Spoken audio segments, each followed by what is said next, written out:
When I close my eyes, I can almost see it. When I take a breath, you fill up my lungs. And if my mind worked backwards just for a minute, I'd hold on to you before the memory's gone. I remember you lift my spirit. With you high is all I'm feeling. Remember how we felt alive. I remember you make me stronger. Can't go without it much longer. Remember, I remember you.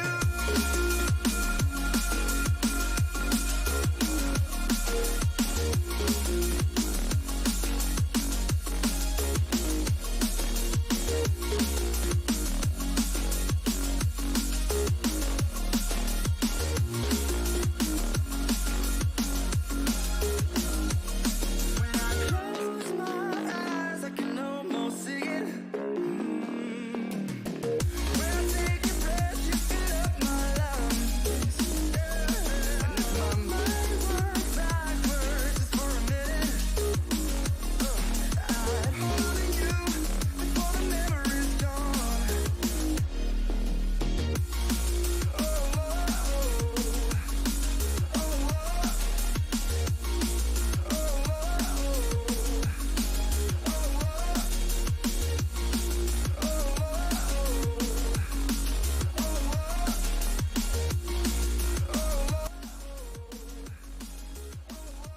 Good evening, everybody. It's Friday night, my friends. I wanted to have a whole different intro too, but I didn't get it set up. But welcome, everybody. Welcome. It's Friday night. We're not playing Starfield tonight. We are instead gonna do some coding. We're back to some coding. We're back to some normalcy, some actual scheduled stuff. welcome, everybody. I hope everyone has had an excellent week so far and is ready to get your weekend started. If you haven't already gotten your weekend started, depending on where you are in the grand scheme of things. Yeah, there's stuff, friends. There is stuff. So as I mentioned, I wanted to I was going to do a different intro, and I had to set it up. I just didn't have time tonight to do it between everything else going on. But I'm thinking for my intro, the stream starting stuff, that maybe I would show like the latest YouTube video that I've put up on the channel, which I put one up today. I managed to find a half an hour in the day when I wasn't going to be bothered, and able to get a tutorial up on how to remove via the in-game console encumbrance from yourself in Starfield. So we'll see how that goes. It doesn't. That's the thing about YouTube, is that you upload. If you upload infrequently, sometimes your infrequent upload will get a boost, but only if it looks like other things you've uploaded. And since I usually upload like 30 to 40 to hour-long videos, and this one's only like a 7-minute video, it's I suspect the algorithm's just not pushing it, because it's like, oh, this doesn't look like anything else you've done, so we're gonna assume nobody wants to watch this. So we'll see how we'll see if it picks up as people realize that they hate encumbrance and are looking for ways of getting around it in Starfield, that is. Anyway, so yeah, I wanted to I was thinking of, and also I was thinking of I need to get. Here's the other part too, is I have a lot of stream clips that I could be putting up, even as shorts, even on YouTube, and I haven't been doing it because I have to set up like a little workflow for me to how I would do it and how I would grab those things. It's actually funny. The funny thing about it is I I actually have it kind of set up in OBS. And I'm not talking about I have two different clip mechanisms set up in OBS. One is triggered by Mix It Up bot, which I haven't been using because it doesn't work on Kick yet. But the other one is, I actually have a button on my Stream Deck that will play a sound, but it's not a sound that gets transmitted over the stream to you, and it's not a sound that I hear. It just goes into a separate track in the OBS recording. So if I'm recording the live stream, I would be able to look at that track in my timeline in Vegas and be like, oh, there's a blip here. This is where I wanted to flip something.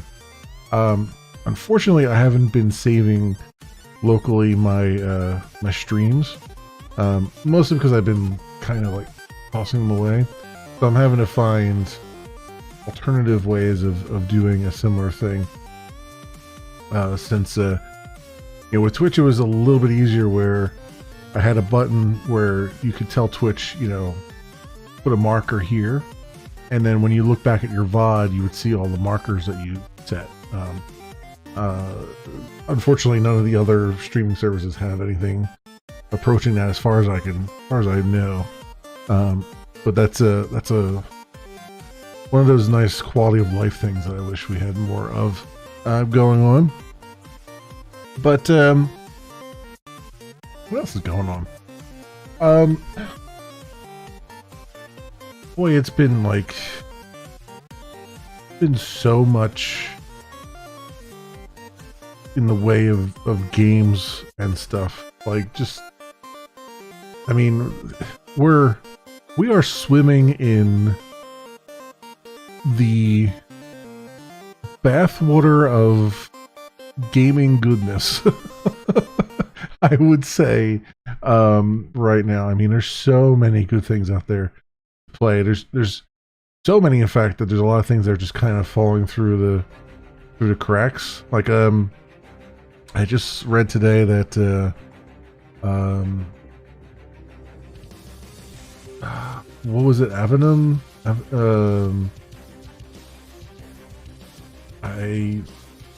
Why can't I remember the full title? It's like Immortals of Avenum, I think it was. Yes, Immortals of Avenum.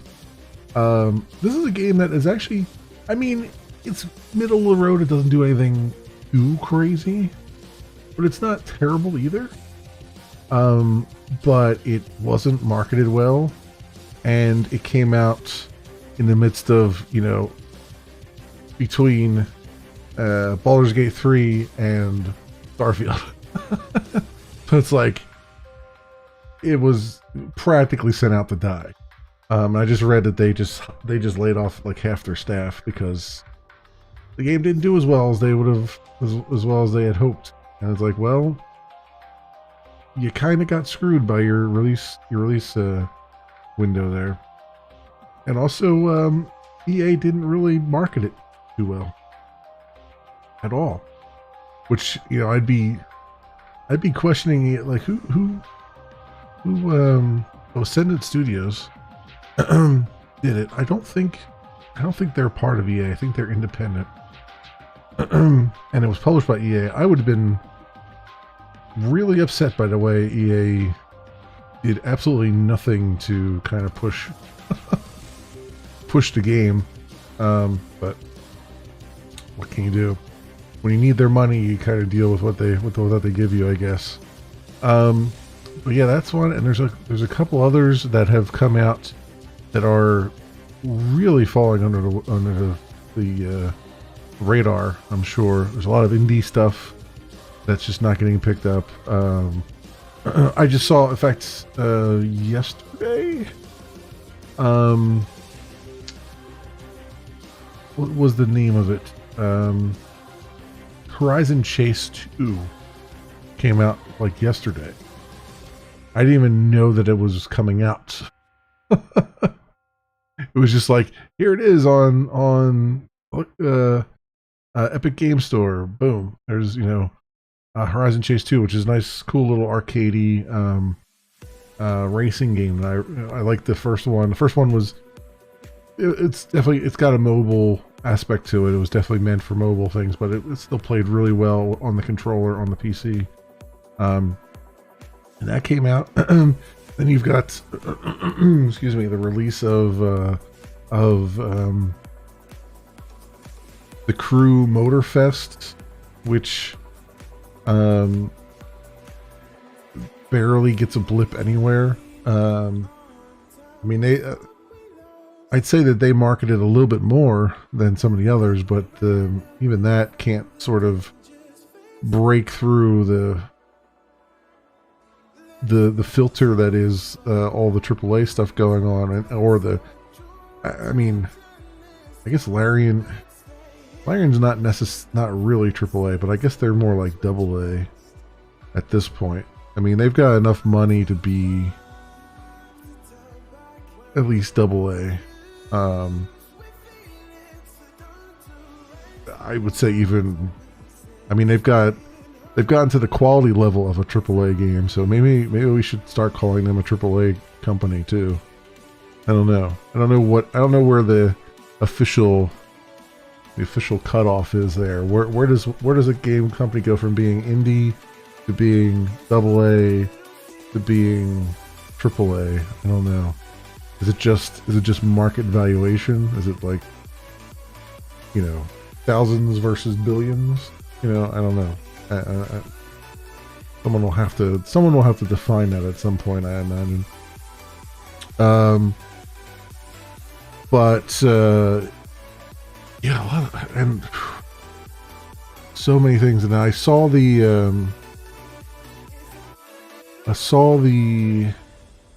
Nintendo Direct, and I'm kind of, I think someone else on Twitter said this, and I'm going to kind of echo their words. I feel like one Nintendo Direct a year is enough. Like, I understand they want to communicate what's going on their platform, and they want to have a marketing vehicle to do it, and I applaud them for that.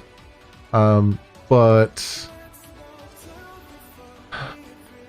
I think they need a different vehicle to do it in. A smaller vehicle.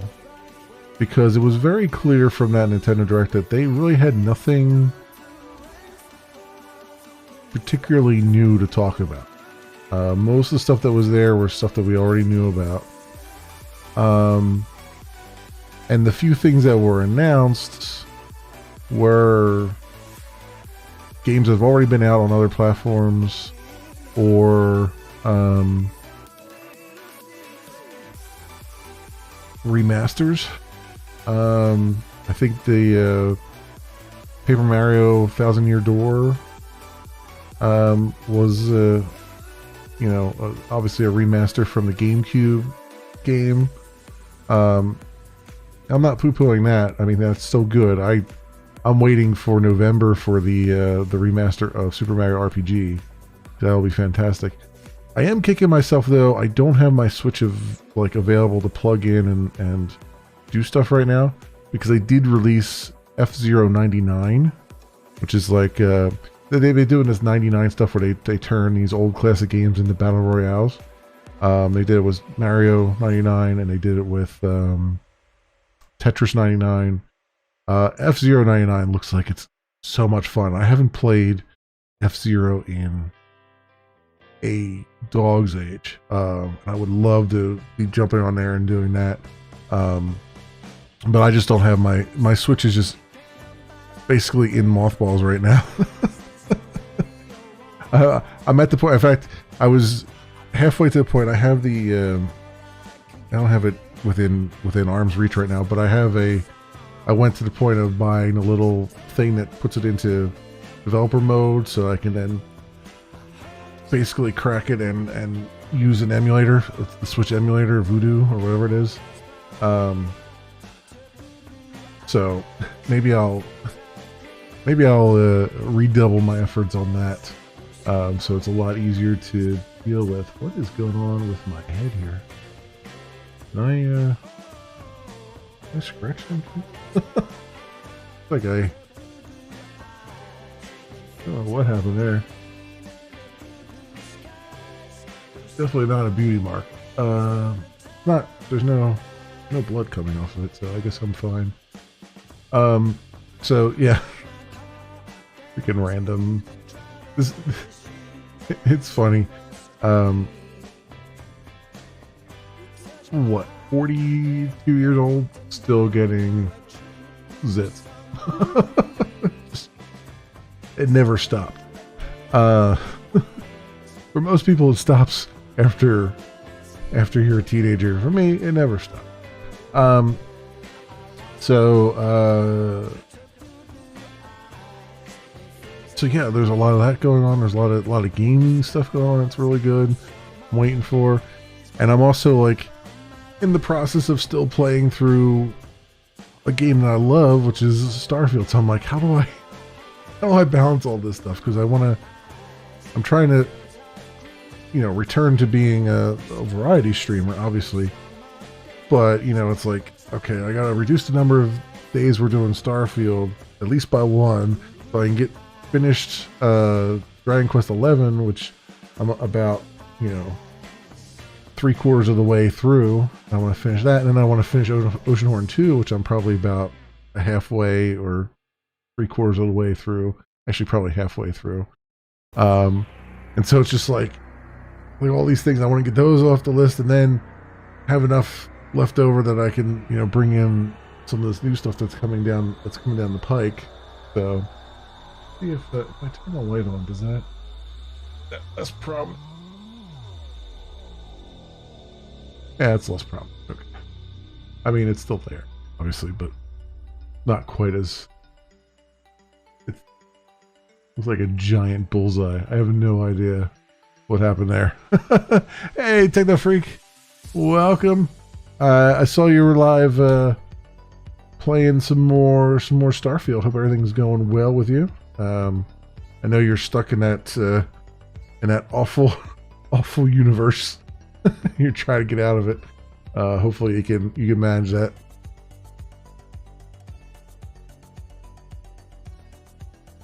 Oh. So yeah, I got so that's all, like tons of games going on, tons of stuff to try to get through. And then on top of all that,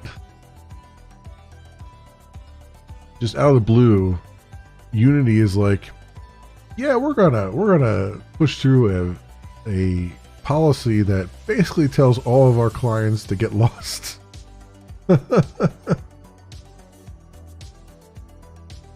Still stuck in the system when you can't wait to leave the payoff Walter. When you get the artifacts, you had to redo that part and pay them off, and watch out when you do. Starborn. Oh, there you go.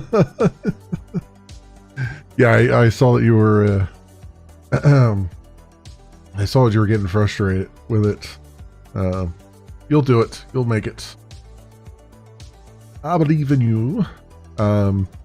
Also, if you're interested, I did put up a video today on how to remove or how to change your carry weight, both on your player and on your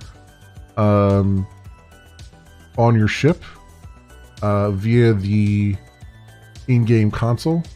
So that is actually up there. If you go to, let me see if I get my cursor over here. So let's go and stay. But when you do that, you lose achievements. Yeah, but you've already installed the mod that re-enables achievements. So as long as you have that mod there, you should still get achievements, even when you do this. So if you go to the memoryleakdeath.tv/vids there, it should be the newest video. It'll just redirect you to my YouTube, and it should be the newest video on the page there for you. I just uploaded it today, this afternoon. Now, where is my cursor? Let's play. Where did my cursor go? It's like four computers it could be on right now. Where did it go? What happened to it? Okay, it's over here. Alright, so go straight down maybe. There it is. Welcome back, cursor. Okay. All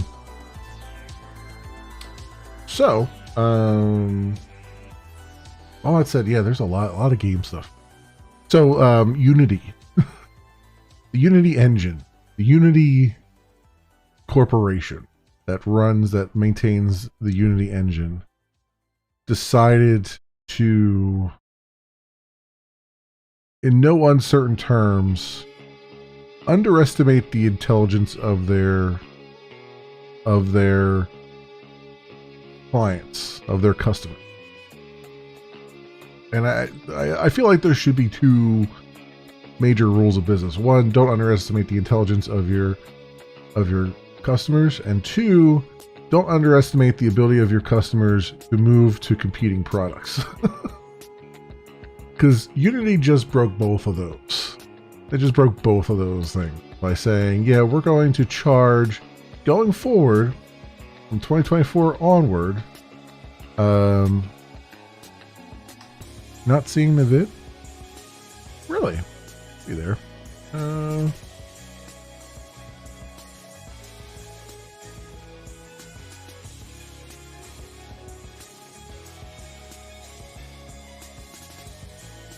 Here it is, right here. Remove encumbrance via console and Starfield. Did that not show up for you? Oh wait, where did it go? Oh yeah, no, it went onto my regular channel. Yeah, I saw my link to my other channel. I'm like, wait, what channel am I on again? You know, it's on my main channel.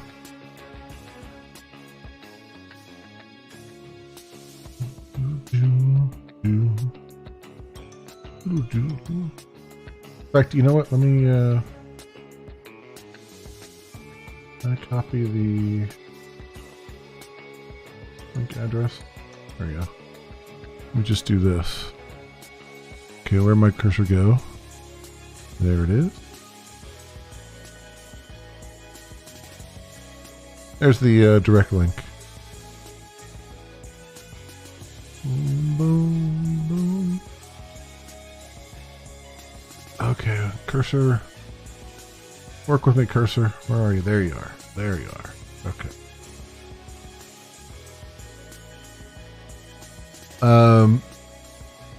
So yeah, there's the Unity. It's been an interesting time watching basically every developer that has used the Unity engine and released a game come out with their, you know, Twitter image of several paragraphs saying basically we're done with Unity going forward.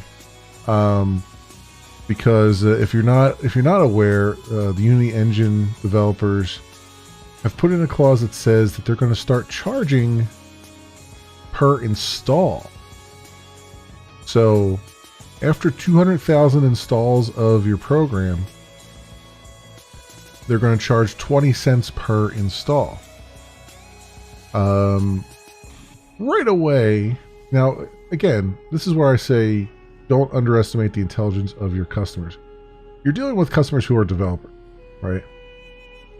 They live to poke holes in things because that's what they have to do. They fix bugs on a daily basis, right?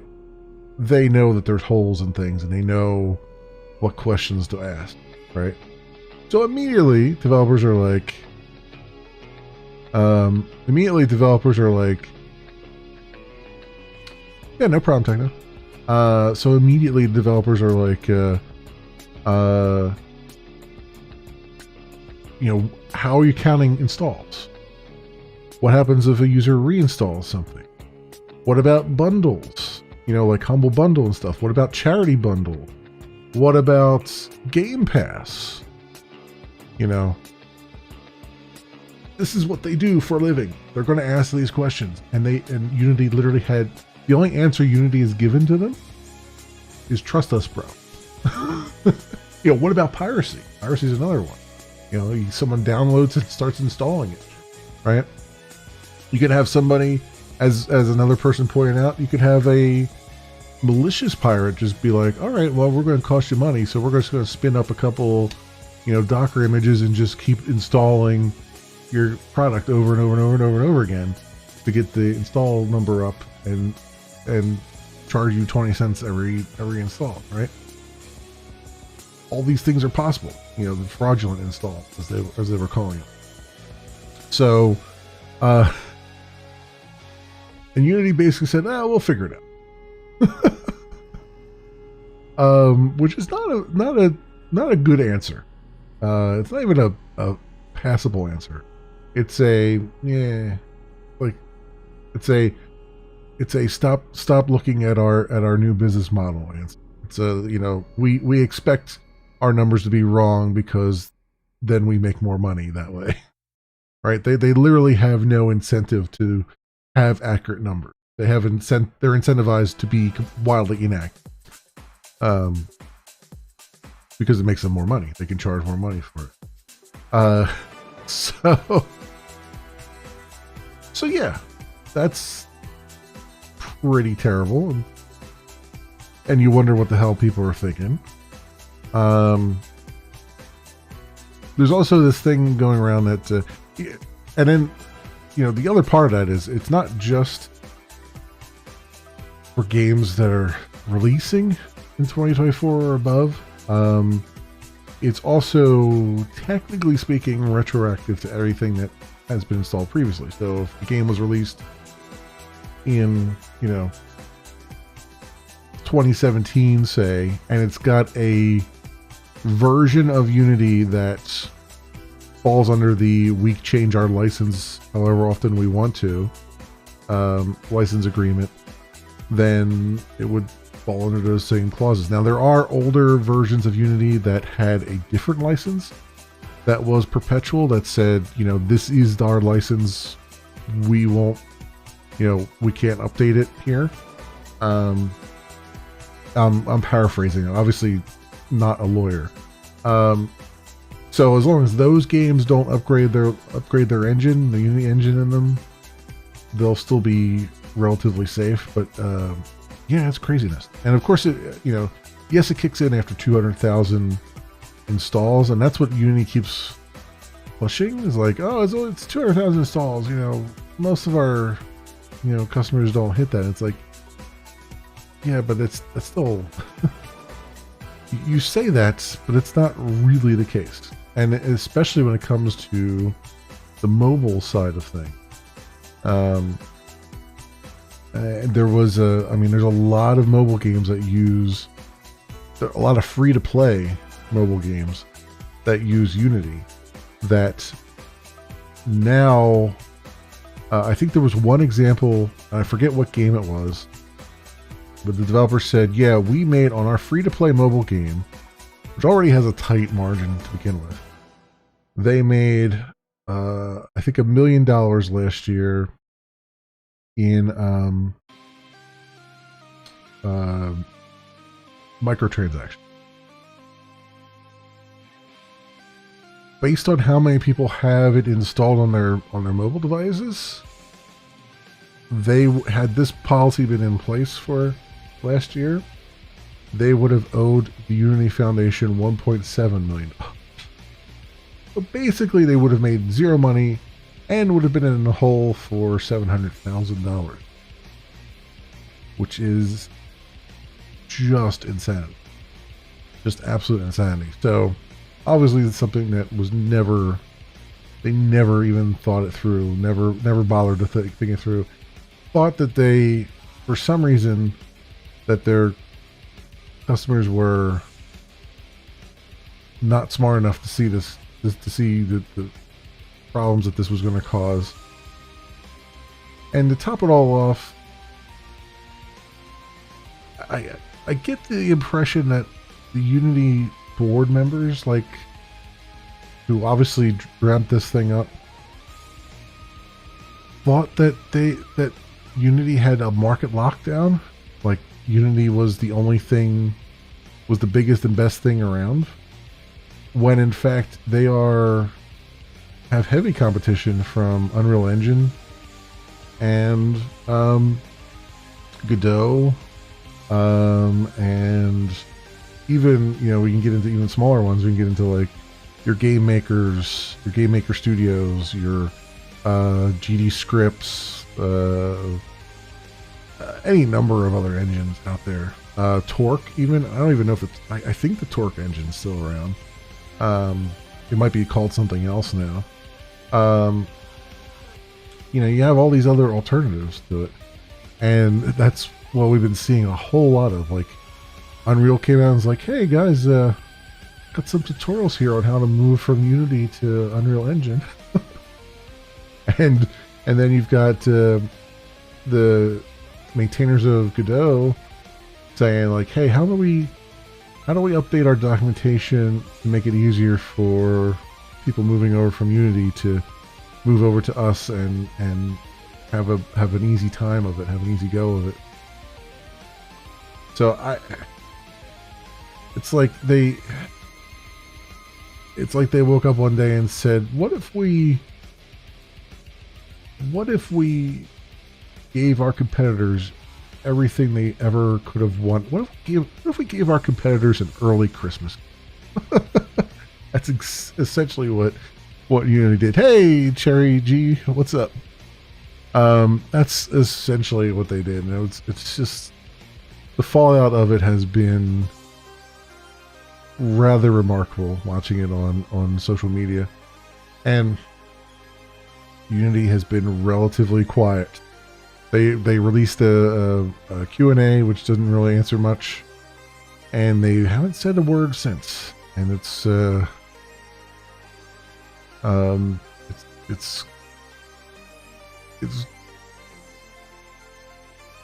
amount of responses that I've seen suggests that there's going to be a lot of, like, Unity had a lot of goodwill. They spent, not only did they spend all that goodwill doing this, but they've actively pissed off enough customers that even if they were to reverse and remove every, you know, C-suite executive they could find, they'd still likely lose many of their customers, because it's just such a huge betrayal of what they were looking for. Best they can do is roll this back, preferably. But I would even, and yes, I agree.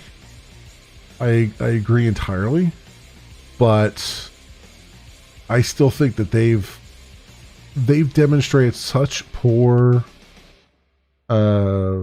decision making that I think there's a lot of devs who are going to be like, never again.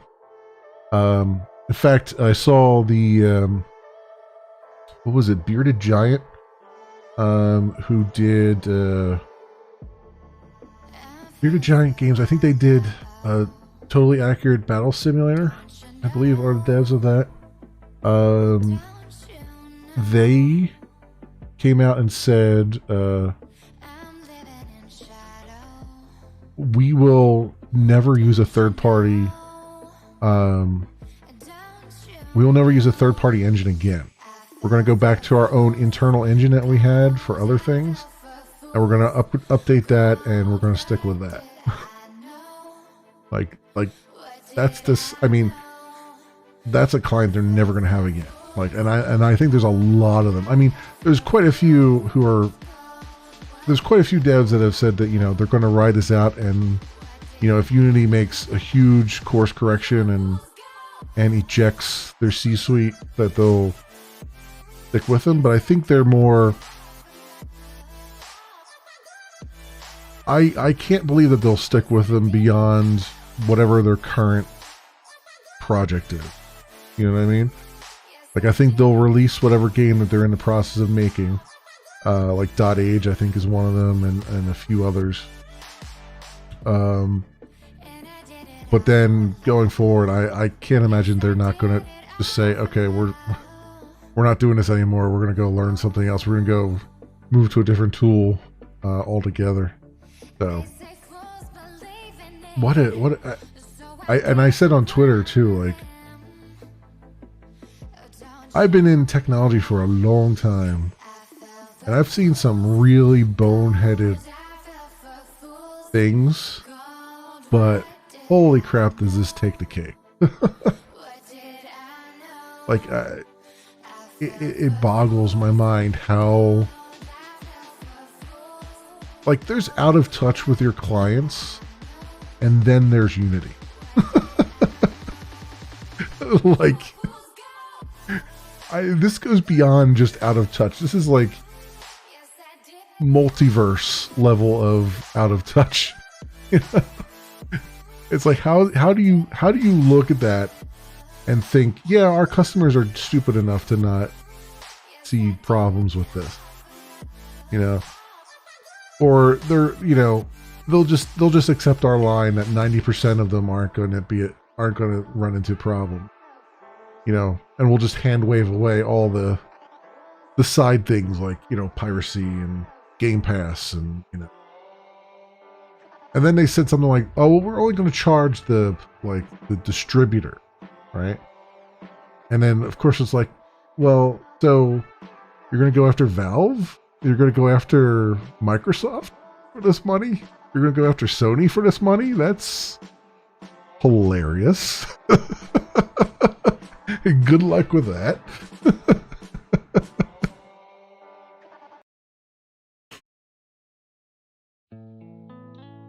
We're too big to fail and not get away with it. Part of that is actually true. Yeah. Mm-hmm. Yeah. Yeah. It's yeah,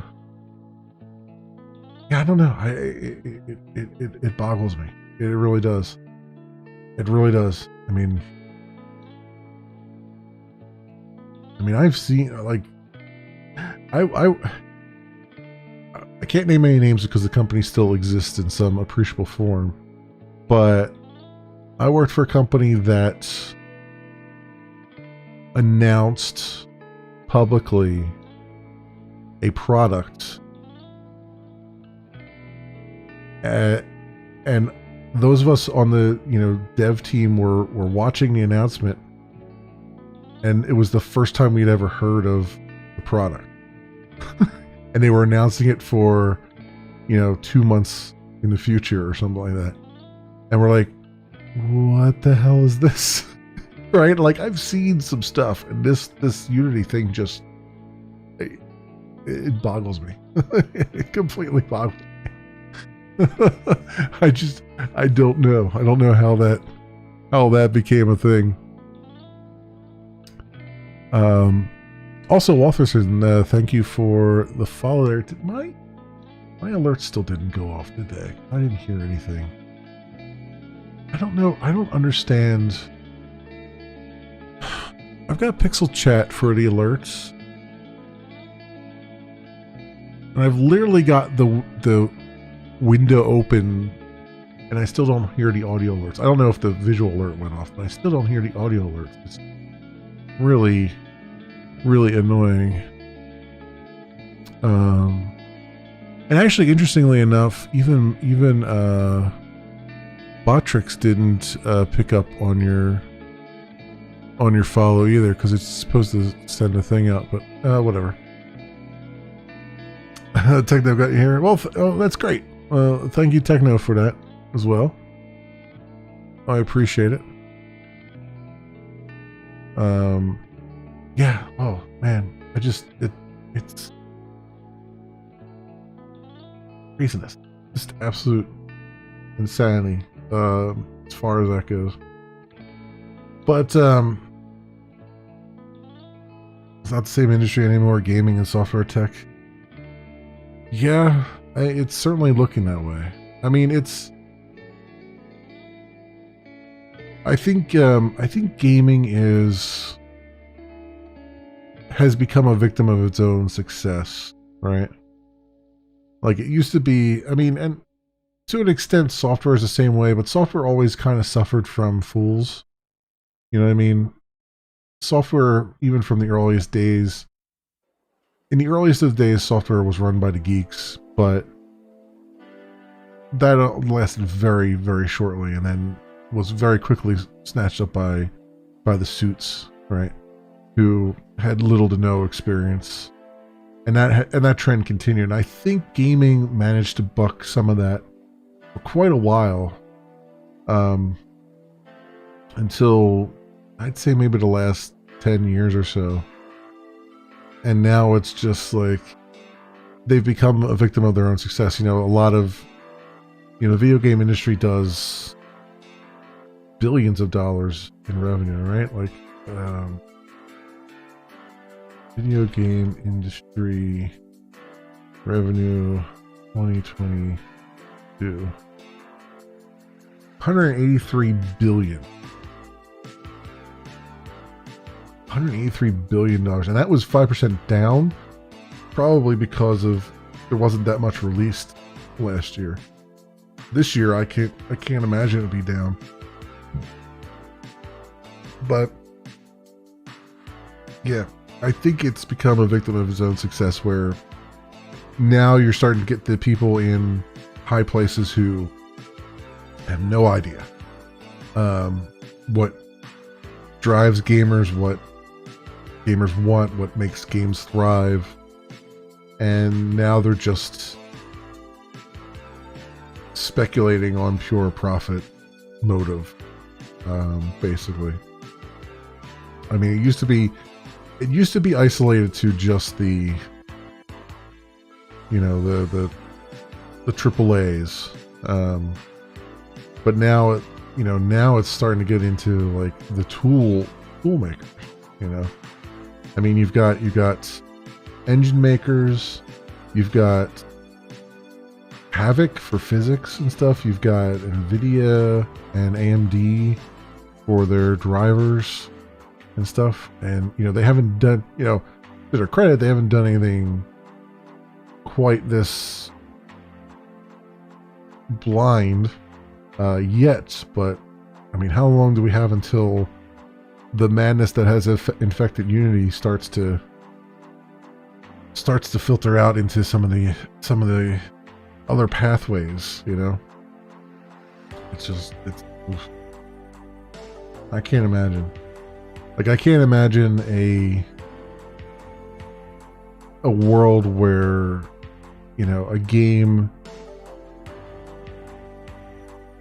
if it uses, say, DLSS, would have to charge per install that utilized the DLSS stuff. Right? Like that. It's insane. I don't know how that. I don't know how that works, but I fear we're headed in that direction, unless unless this is enough of a earth-shattering kaboom that investors kind of pull back and go like, okay, we're gonna hold off on our grand plans for another decade until everybody forgets about this boondoggle, and then we'll try again.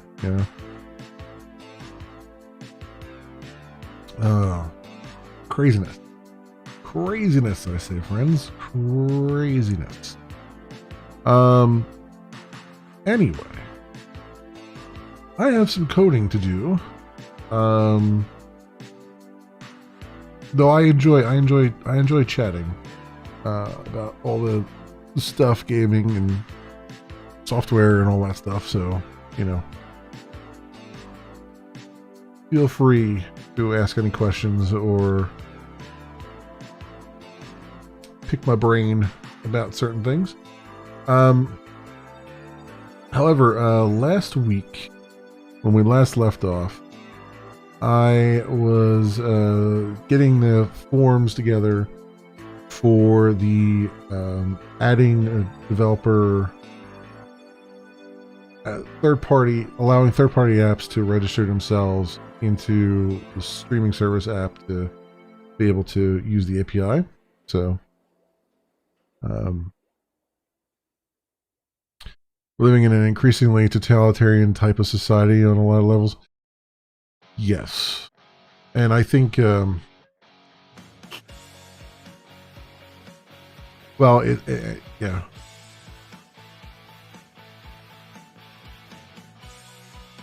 Our biggest problem right now is we haven't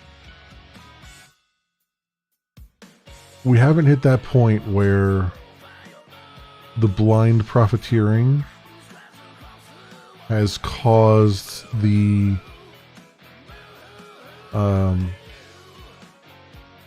dystopia. You know what I mean?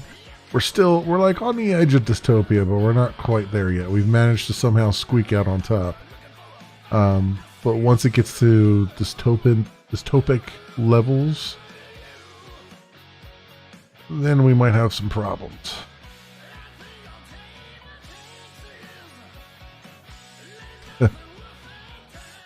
Yep, go back to the Glimmers days, yep. You have hella carry weights and your ship. Oh, cool. Cool, Techno. That's why I put it out there, because there was a lot of First of all, the mods for the carry weight stopped working. Whereas the console should just work for you. As long as you save your game after you've made those changes, it should work going forward. But then also there was like competing ways of doing it, especially for the ship. Like some of the instructions out there said to do it one way, but it wasn't working. I couldn't find the ship in the big list of crap that had dumped out, and then I found an alternative way that actually worked, which is using the in-game clicking on the ship and all that stuff. Yeah, I feel like that was one thing that needed a clarification of anything. Hyper reality is upon us, the age of illusion and delusion. Yeah, and here's the thing: we entered the information age a while ago. The problem is we were not prepared for what that truly meant. So we went in, as you do, very optimistic and saying, look, I've got the whole of human knowledge in my pocket and I'm walking around with it every day. But then now now that the consumerism is sort of caught up with it, now we're in a state of, well, now we have to deal with every schlub has a bullhorn. Every opinion is of equal weight, even when it shouldn't be.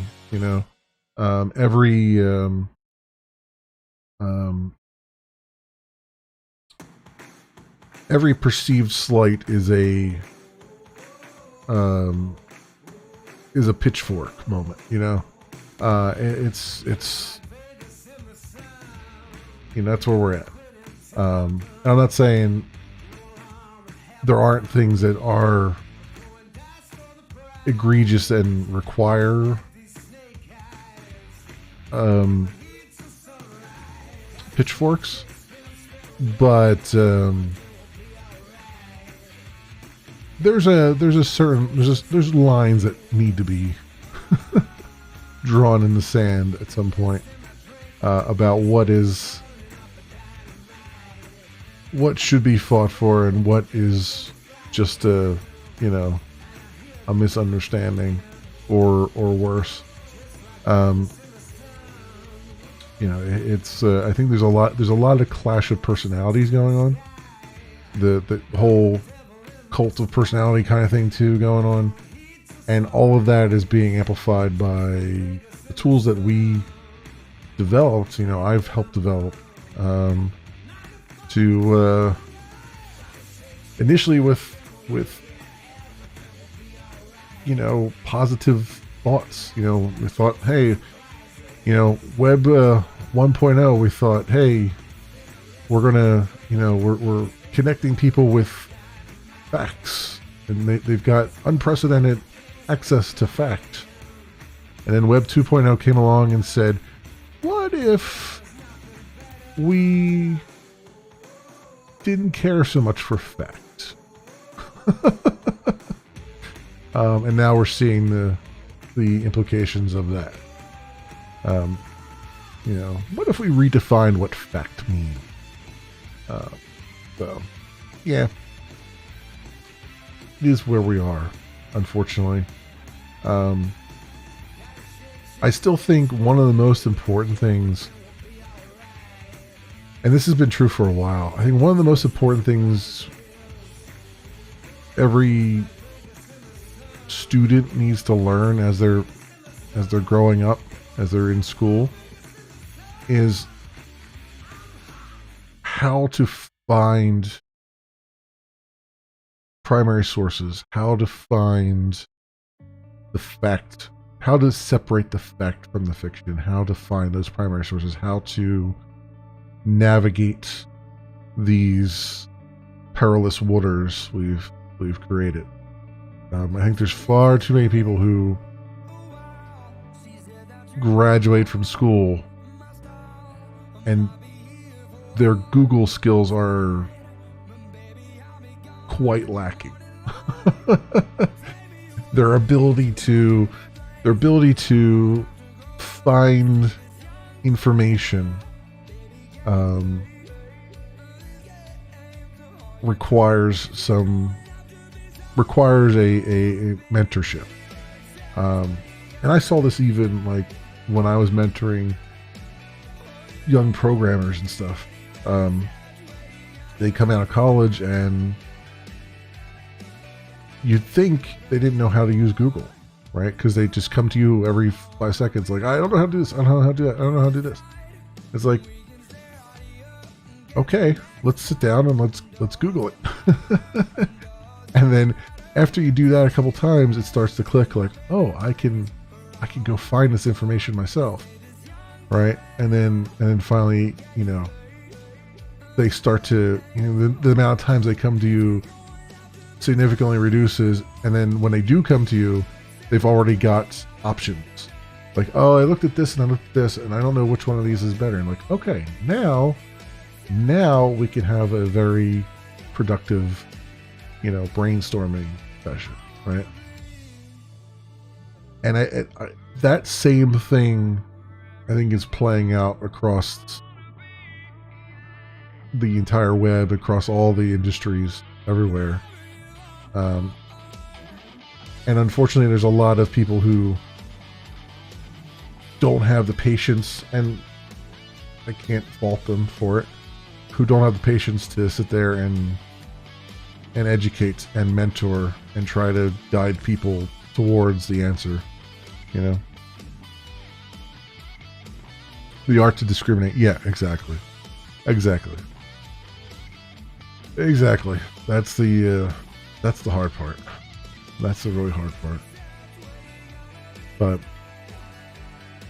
we'll see. I mean, with everything, if there's one constant in the world, it's that the pendulum is always swinging, right? We're on one side of it now, and it will swing back the other way, and we'll be on another side of it, and things will get better, and things will get worse, and things will get better, and things will get worse. It's just that's how things go. You know, it sucks when you're in the worst times, but hopefully you get to live long enough to see the best time.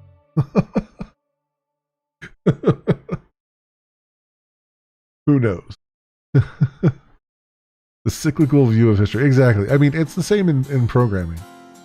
I see it all the time. It's like, you know, a new language comes out and everybody's like, oh, look at all this syntactical sugar we could get in this programming language. Oh, it does all this, it does all that. And it's like, oh, it's you know, we can do lambdas, and we could do you know, dynamic DSLs, you know, all this stuff we could, you know.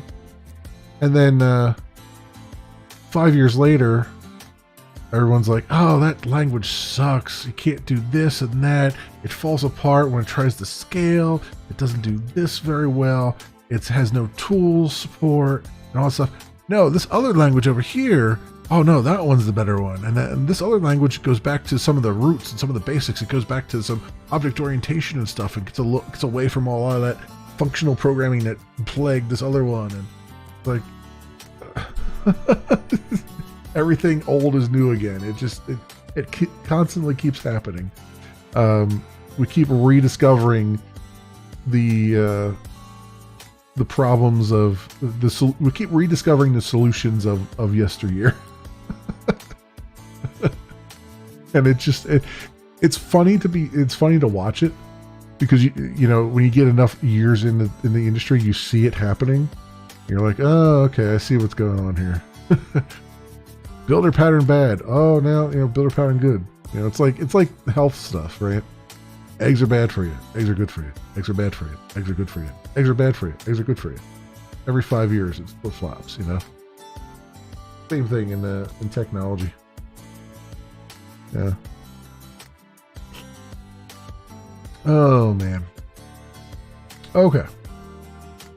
So that said, on that note of optimism, on that high note of optimism, all solutions to the same problem. Yeah, exactly.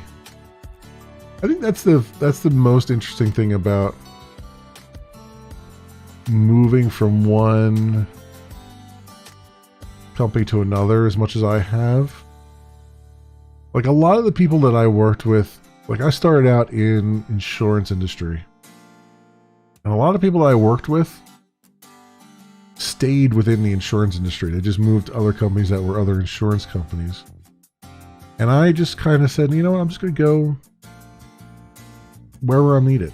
And I jumped around. I went to e-commerce. I went to healthcare. I went to marketing, support, and all that stuff. And I'm glad I did, because it turns out one of the truisms I've come across is that pretty much everybody has the same problems. What's different is that everyone has different constraints on how they need to solve those problems. And that's where the interesting things happen, right? Because you encounter problems that you've encountered before, but you have to find a different solution to that problem based on the needs of the company. And I think that's made me a better programmer in the end of the day. Because it's you've been down that path 3 different ways a Sunday, and you know the strengths of the one path and the weakness of the one path, and the strengths of the other path and the weaknesses of the other path, and the strengths of this other path, and you can kind of see the bigger picture sooner, and make a more educated decision. You know, I guess educate's not the right word. A more experienced decision, I guess, on which way to go for things. You know, the person that recruited me for my first job said that he liked to recruit people straight out, developers straight out of college, because they hadn't had the chance to develop bad habits. And it's taken me, and I kind of agreed with that. And it's taken me years later to realize those aren't necessarily bad habits that they've developed. Sure, there could be a few, but really, for all the bad habits they've developed, they've probably also developed some really good habits that make them better candidates in the long run, and by immediately removing them from the equation, you've limited the kind of growth that you probably want, from a company standpoint, from a development standpoint.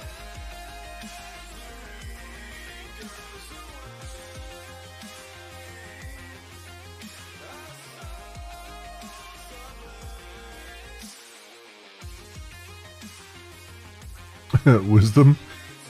Maybe. I don't know. Maybe I can start my own line of fortune cookies.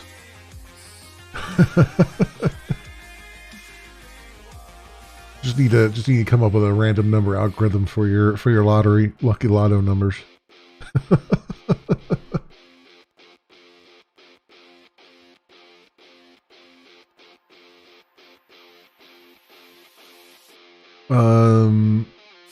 So funny that.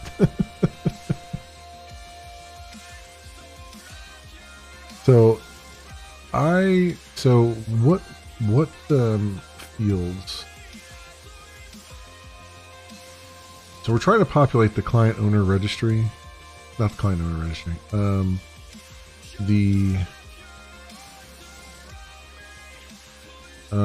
Yeah, this one. Go off to client registry.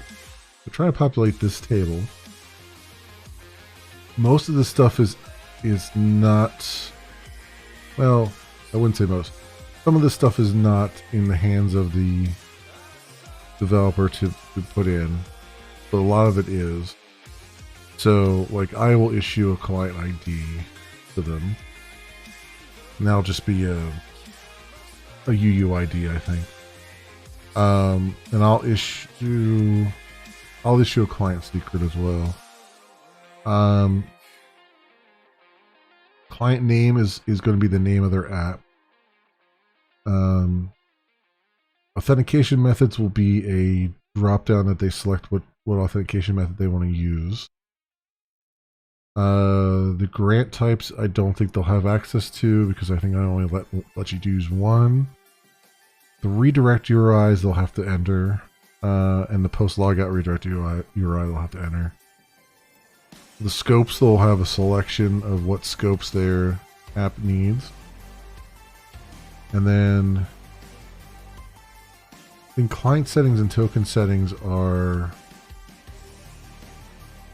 I think I'm getting rid of those columns. I don't think I need them. I had them like hard-coded because they're really not something I'd want the third party to dictate. Like, that's like, you know, how, you know, what algorithm are you using for your client secret and stuff like that. It's like, no, I don't want them dictating the lowest common algorithm they can use. So I think I'm getting rid of those. So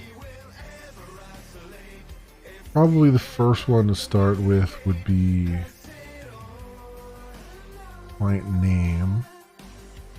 And is that, I think this is 100? The definition of this. 200. Okay. So you can go up to 200 characters there.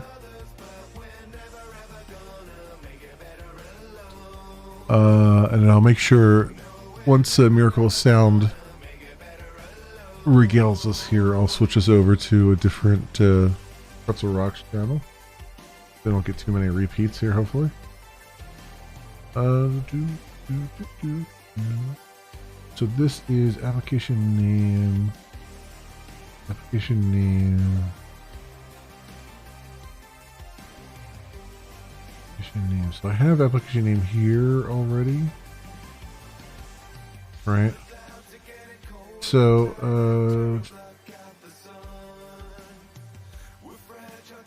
I'm calling it application name. Registered client project.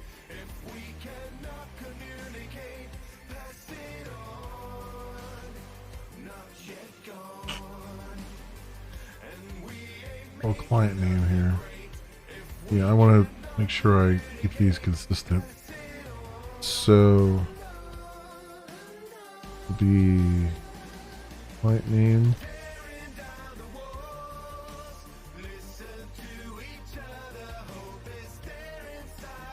Can I call it next application name down here?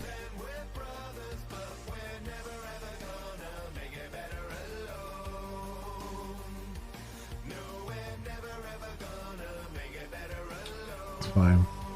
That's fine.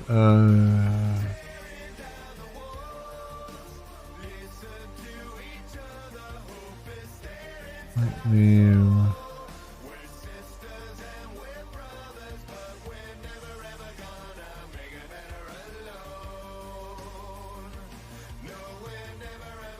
name. I do stream to YouTube. Yeah, memoryleakdeath.tv/VODs has my current live stream. At least it should be on there. Is something happening over here? Yeah, no, I should be live on there right now. I have multiple channels. So yeah, I have a live streaming channel and then I have my regular channel just to kind of separate the like slightly more edited and produced things from the just the plain live stream stuff. Yeah. Here, I'll put the links there. You can see them. But yeah, I have a redirector that'll take you to right to the YouTube channel and stuff like that.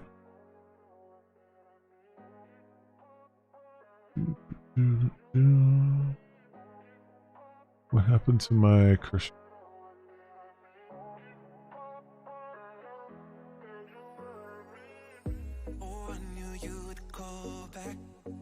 Okay, up there now.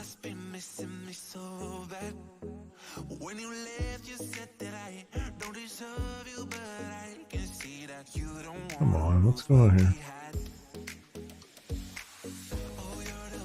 This is not coming over.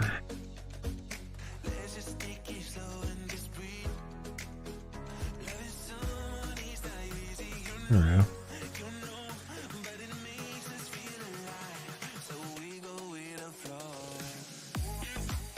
There it is. All right.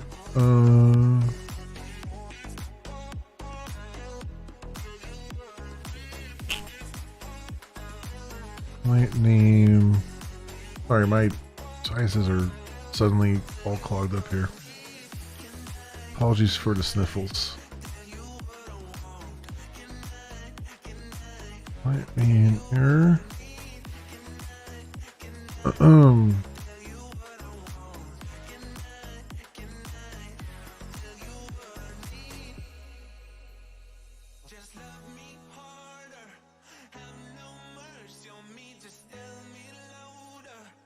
There we go. That works. So that'll be the client name. And then where's the we have that.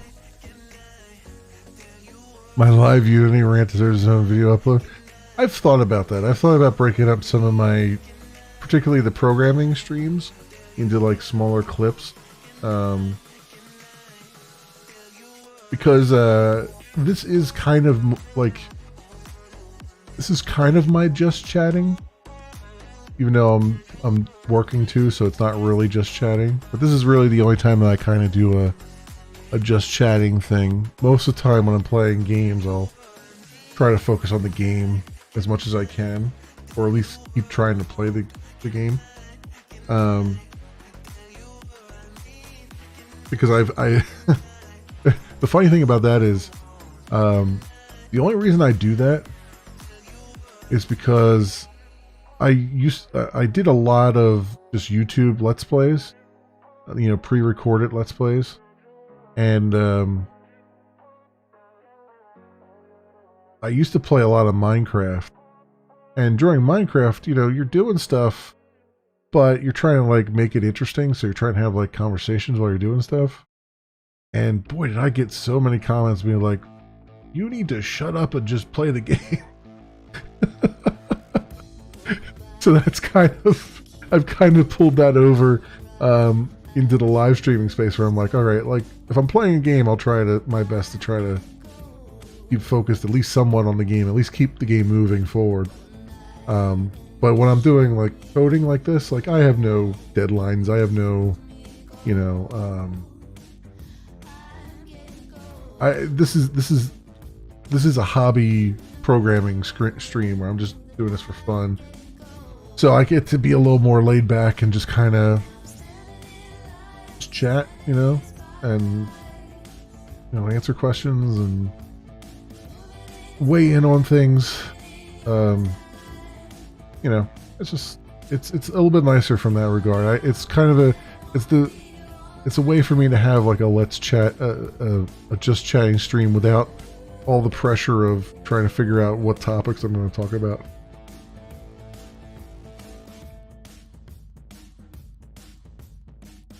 The soapbox type content seems to do well. Also, oh yeah, the hot take stuff is fire on to use the kids' terms. The hot take stuff is fire on the old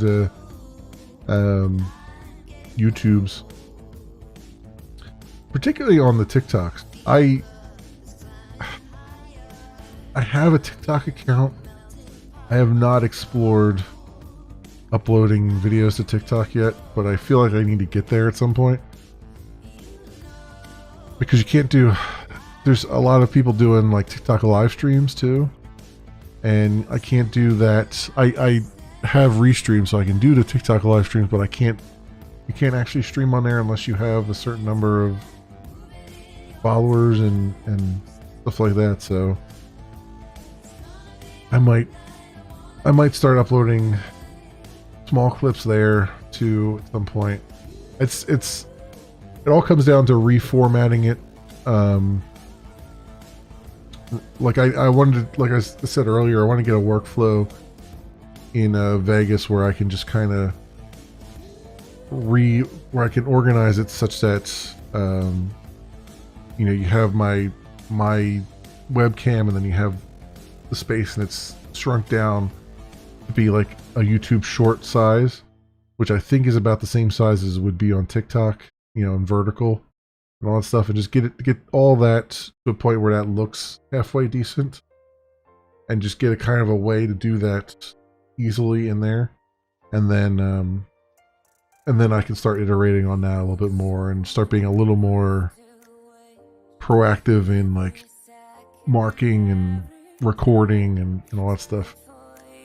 I just my big thing right now is I don't feel like recording every live stream like I used to. I used to record them all locally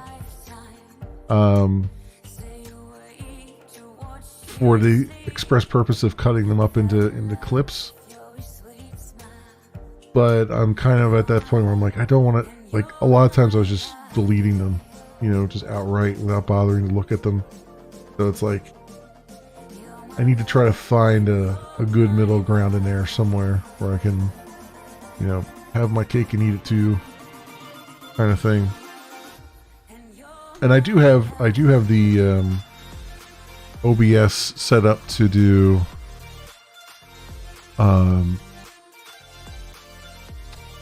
the replay buffer. So, and I had it set up in Mix It Up Bot, where you could do like, you know, bang clip, and then it would make a clip in OBS, and it would show it then on the screen, you know, the 30-second clip or 40-second clip, whatever I did. But I don't have that wired up right now because it doesn't work on Kick. So I can't wait for Mix It Up Bot to be able to work on there. That'd be great. Bring that back in a second. Let's see. Let's see if we can get like a different station going here.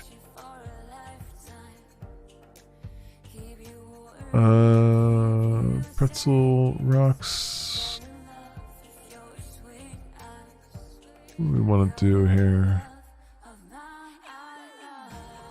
Let's see how their lo-fi station does.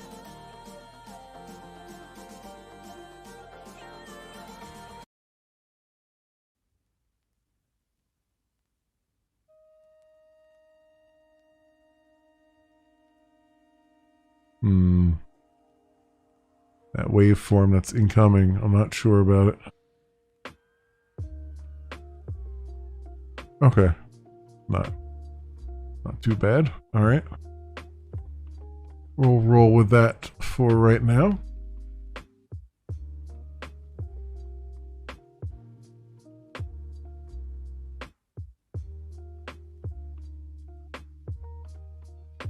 Alright. Cursor. Come back to me, cursor.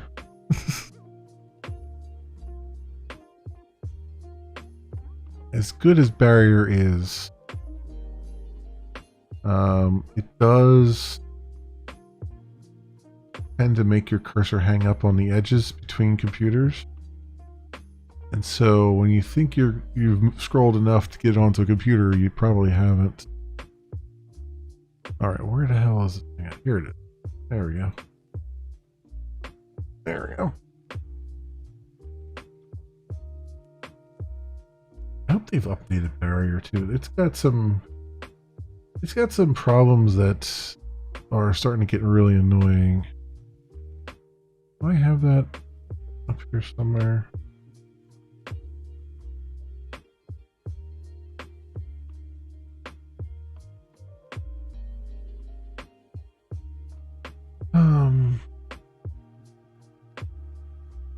No, it's still November 1st of 2021 as their last release.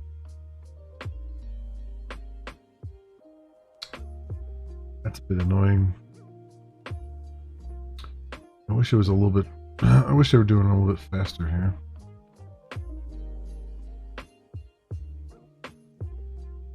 Because it's like every so often, particularly when I'm going between Windows machines and Linux machines, the clipboard will just stop working and I have to restart the server, which is not a big deal. You just click a button, restart the process, then it to get it to pick up the clipboards again. But that it does get a little bit annoying when it happens a lot.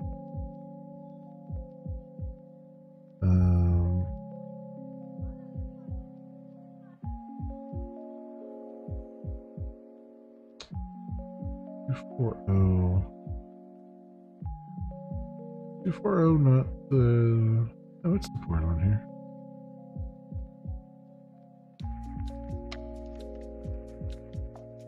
Alright, where's my. Oh, yeah, let's port it.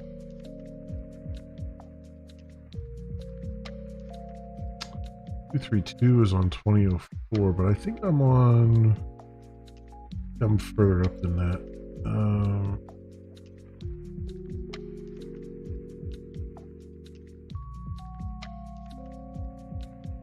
Yeah, I'm at 2204. Yeah, so we're good there.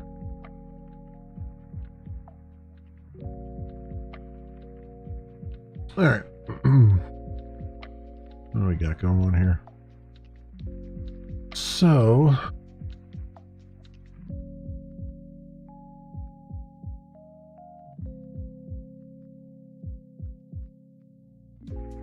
ooh, excuse me.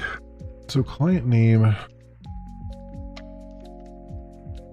field, you can take the autocomplete off of there.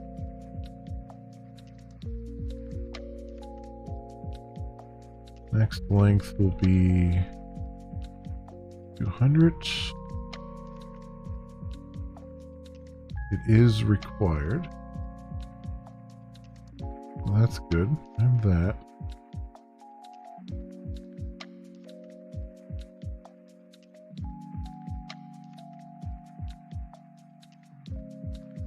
And this should not be displayed on. I don't know why. I guess I had hidden field or something displayed on there. All right. So then the next part is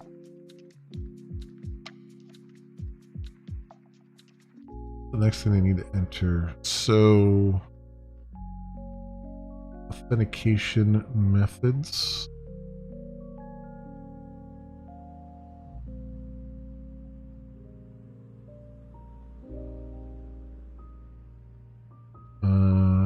Yeah, authentication method.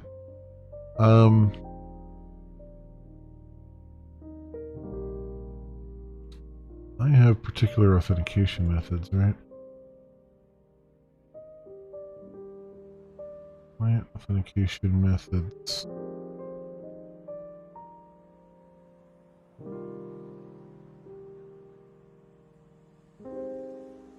Yeah, here we go.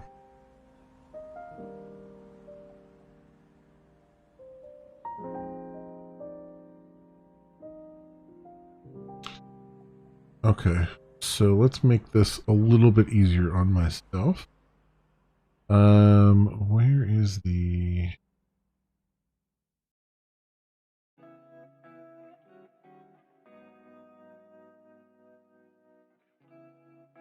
This developer dashboard controller. Yep, okay.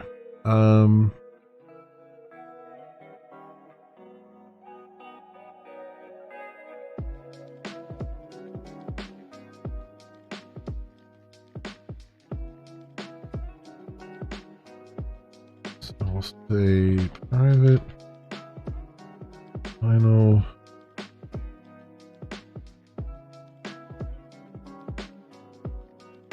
Oh, it's not really a string. Well, actually, no, it's not really a string.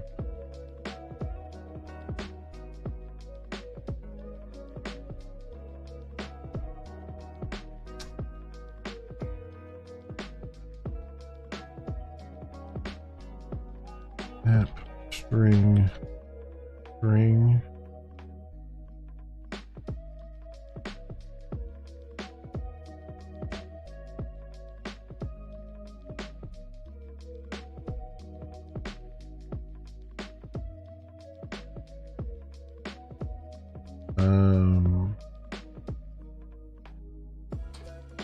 Client off methods.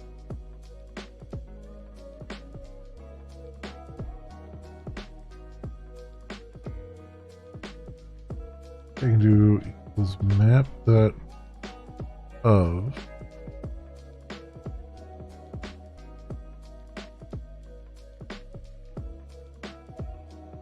key1 value 1, key2 value 2, key3 value 3. Okay, that's what I want.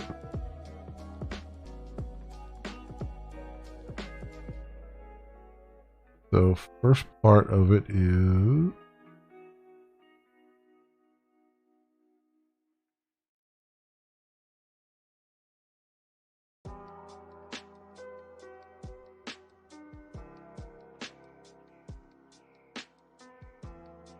get value. Grab that. That's the value.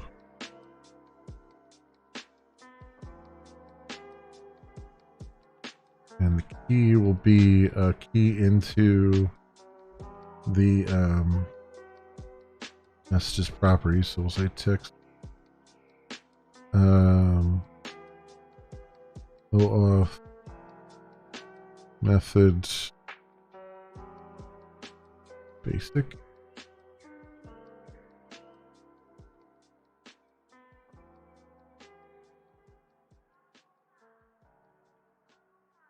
Okay, and then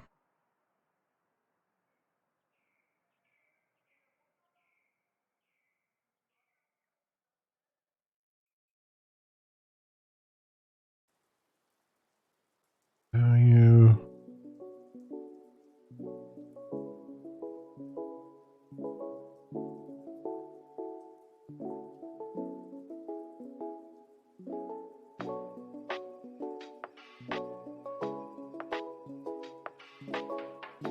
That's that here, and this is post.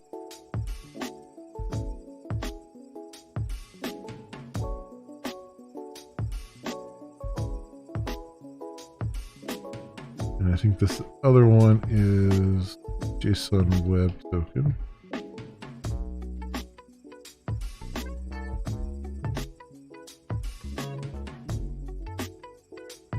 And that one will be this.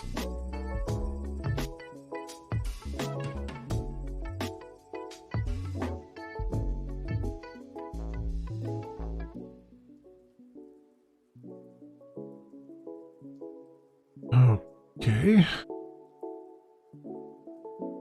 This should give me a unmodifiable map. Good. Okay. That's what I want. Static map. Or a constant map.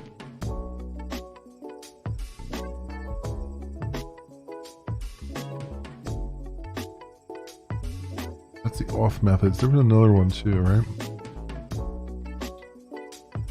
Oh, authorization grant type. That, while we're here.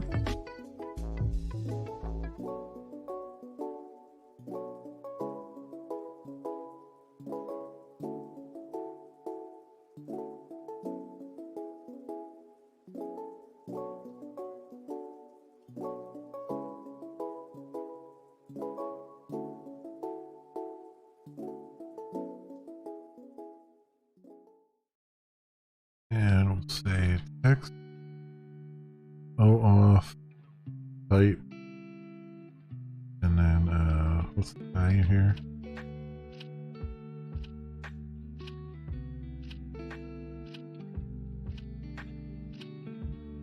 Authorization code.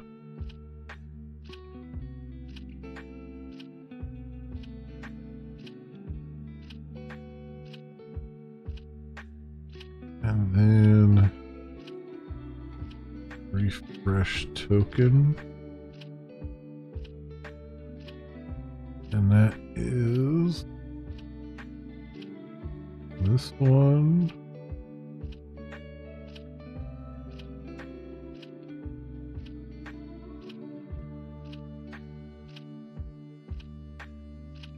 There we go.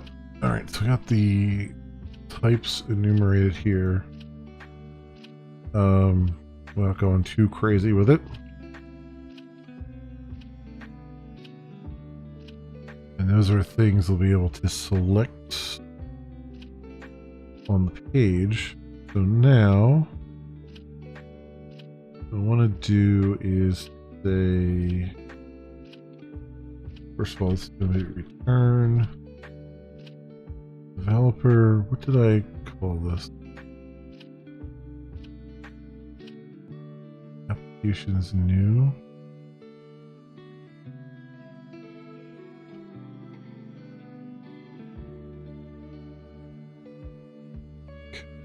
Actually, view applications is different from applications new.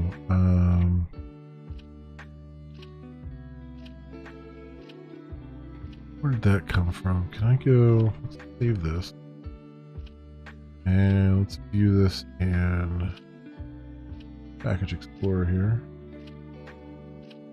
Yeah, it's just applications HTML. So this guy should go to just applications. And then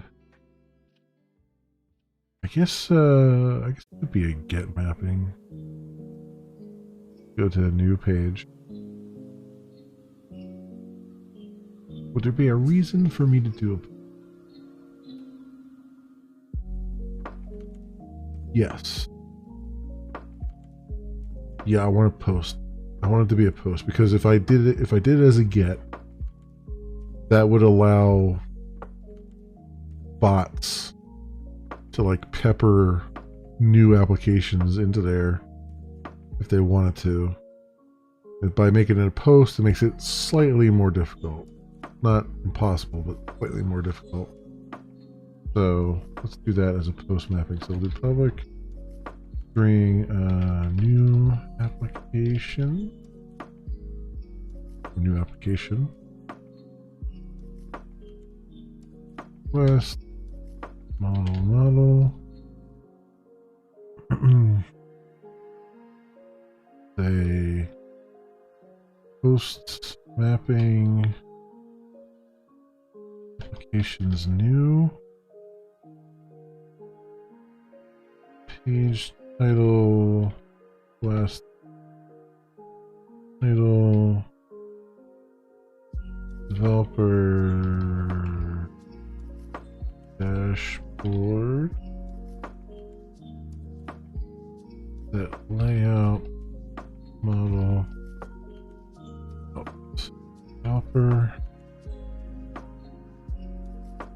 return ultimately developer applications new.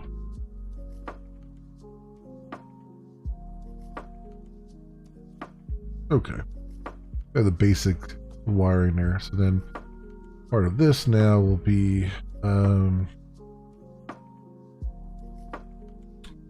model, add attributes. And we'll say only 2 of them. So one of them will be client off methods.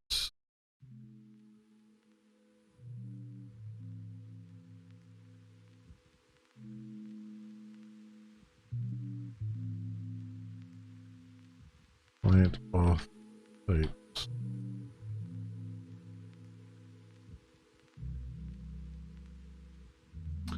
All right, so making those variables available to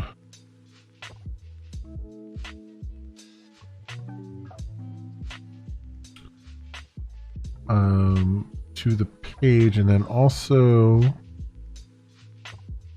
registered client Pojo. I'll give it an empty Pojo here. Say model attributes.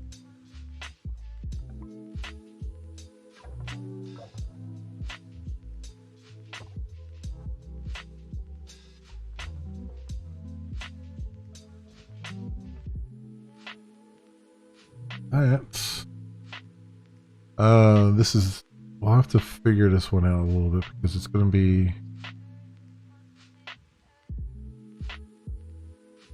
if you're missing stuff, I'm going to redirect you back to this page.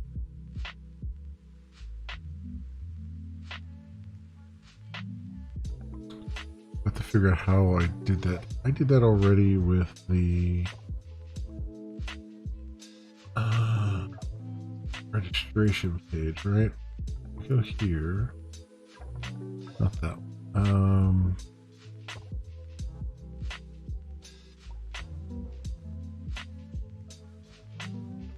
Use your registration controller.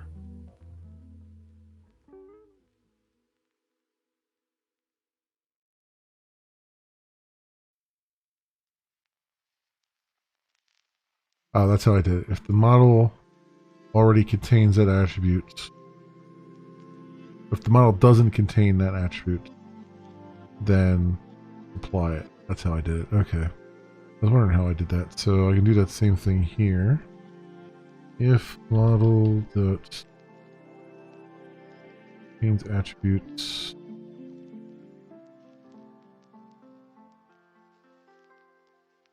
say if not model contains attributes, right? And then I left that open. For user registration. God damn it. Registration controller. If it doesn't contain the attribute or the attribute is null. Okay, I was wondering how I did that. Doesn't contain the attributes or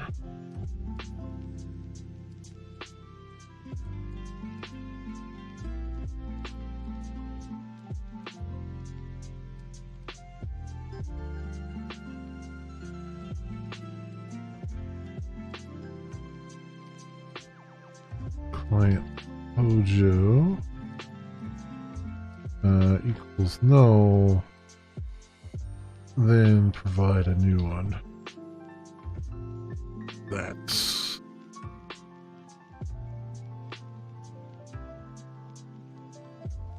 okay. That's better. Now just allows things to just kind of work nicely on the this side of the fence here. Then the next thing is going to be the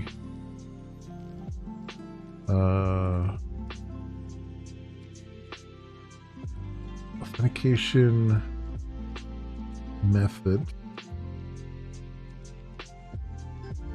So what do we call that in the Pojo? Authentication methods.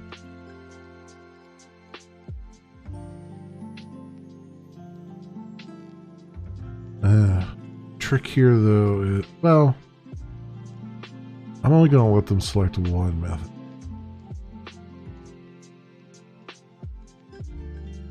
Yeah, I'm only going to let them select one method. Theoretically, this would allow you to have multiple methods, but screw it. You got to pick one and stick with it. It is how I'm going to go with that. So with that said, my authentication methods only required. Next,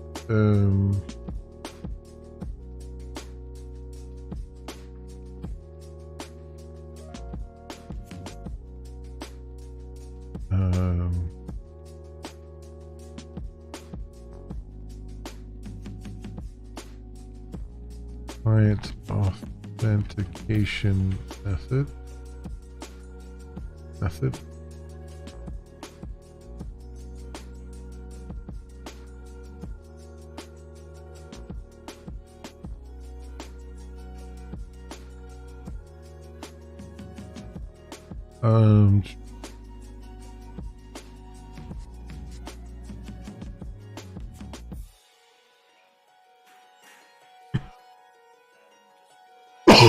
Excuse me. One. Authentication methods.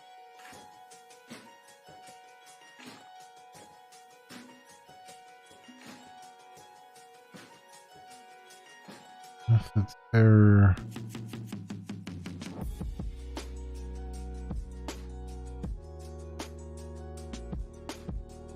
That's change that. Unfortunately, this is input type text, which is not what I want.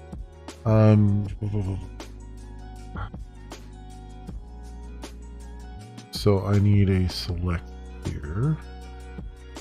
Done that before. So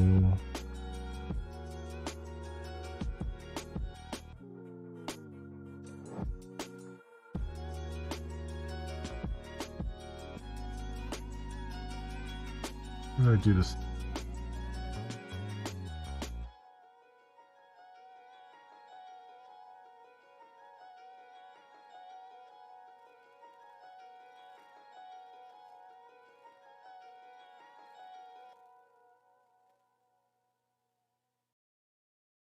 Not there.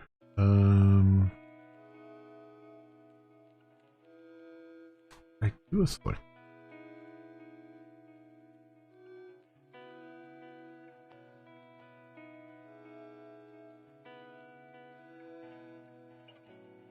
That's a good question.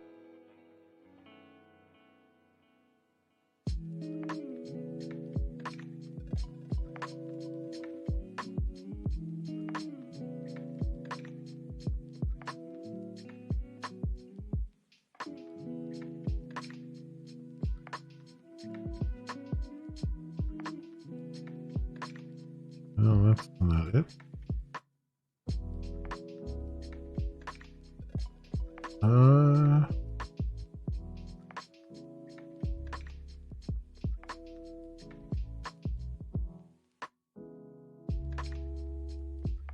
Oh, did I do one in Greenmail GUI?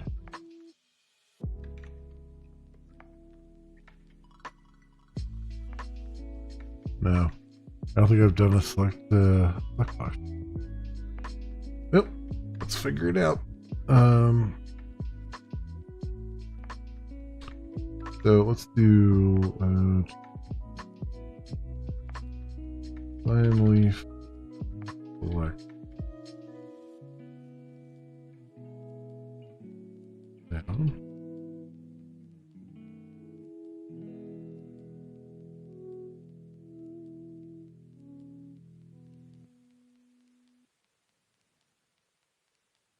th field, and then option value text.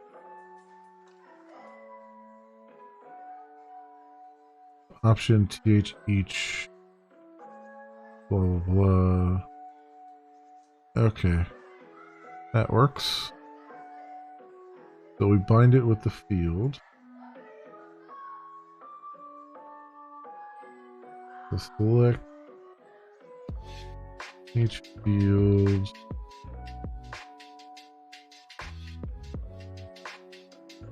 And star.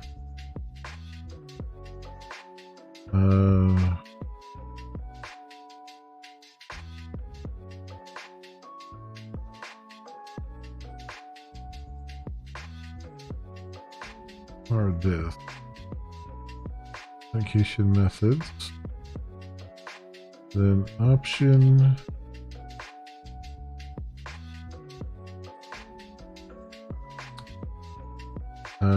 Th each. And so it would be method in oh wait.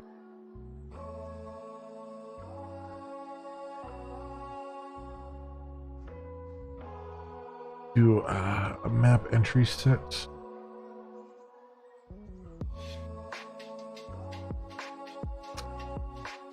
I think there's a special way to do an entry set. So finally map entry set.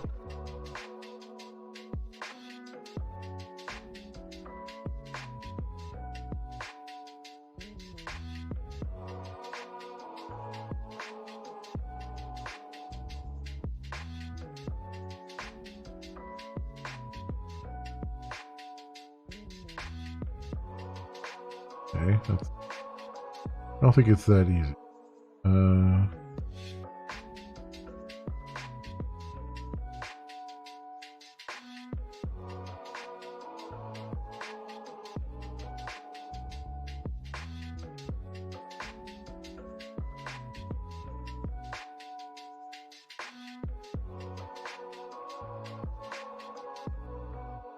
Oh, I guess it is. I guess it is that easy. I guess it calls entry set on it automatically. Oh. Okay. I'll take it. I'll take it. And then value. Alright. I'll trust them to a point. So our thing should be client off method.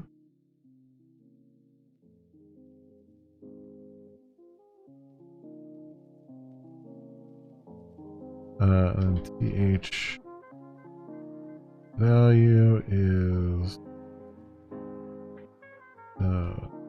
method dot value. Yes, method dot value.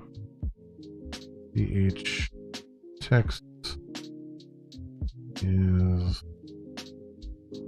method dot e. Actually, sort of method dot e. It would be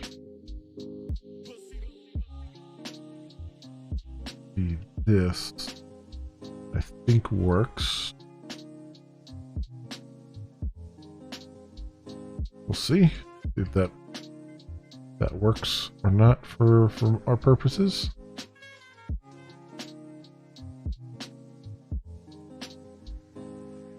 And that's the select. I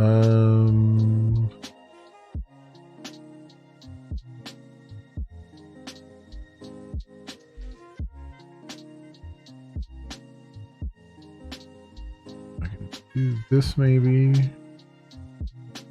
Each error class on select, hopefully.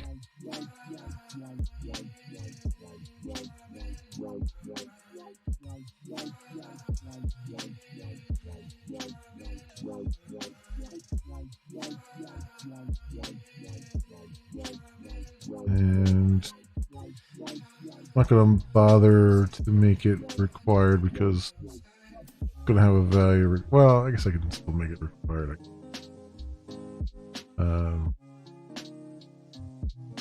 Kind of.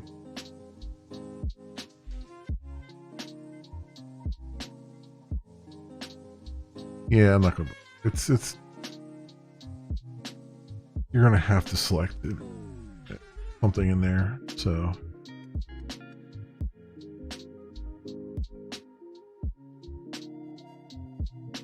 So then that should do that.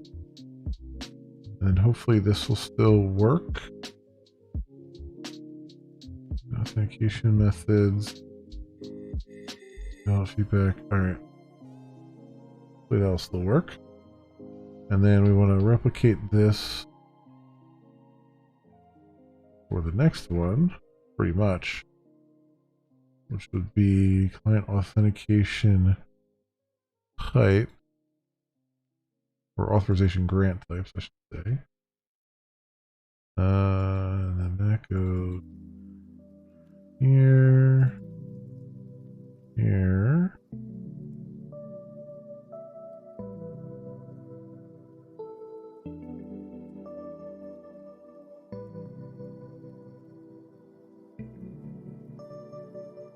And right over yonder.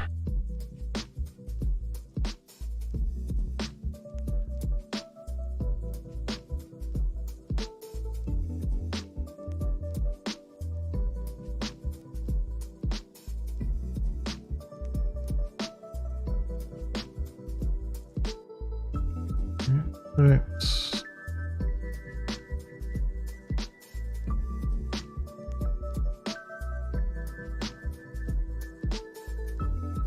Type. Good. Maybe before I forget, let's put these messages into the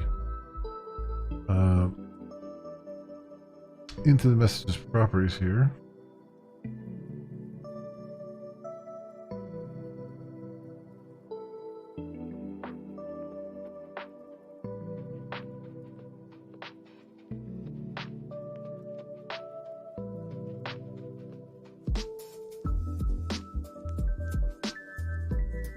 And then this one.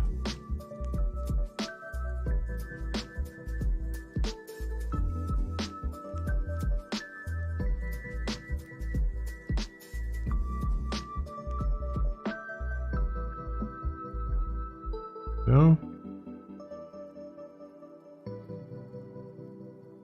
Grant type. And then I gotta fix this to be client off the type. I think. Yep, client auth types. And we're good there.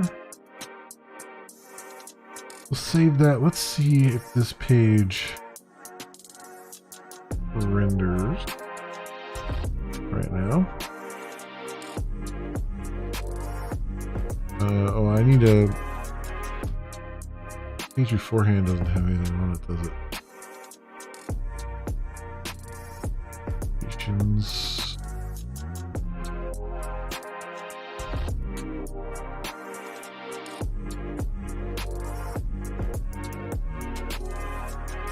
Well, hopefully this page will still render at least a little bit. I should put a button here though. Just put it prominent and then we'll just have to move it around.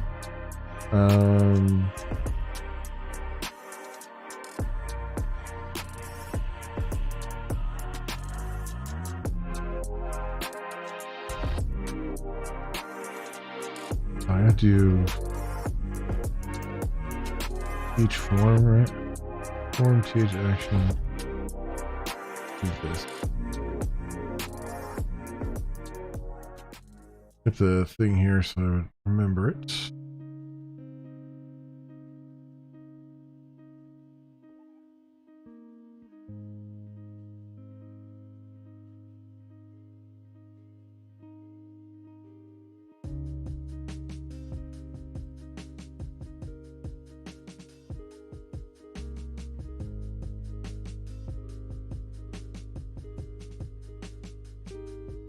And this would be developer,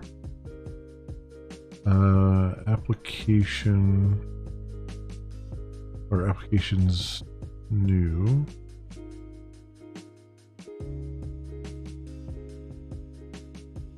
There doesn't have to be an object there.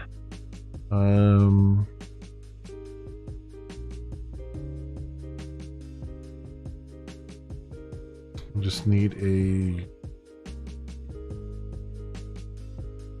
button.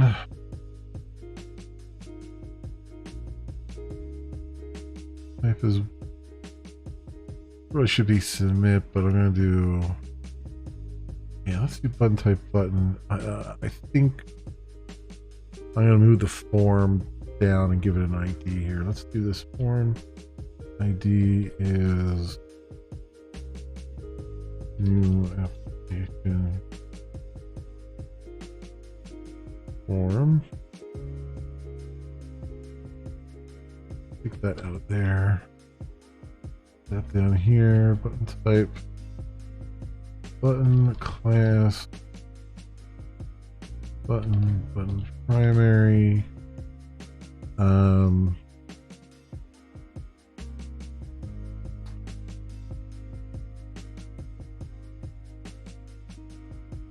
I guess just DH text.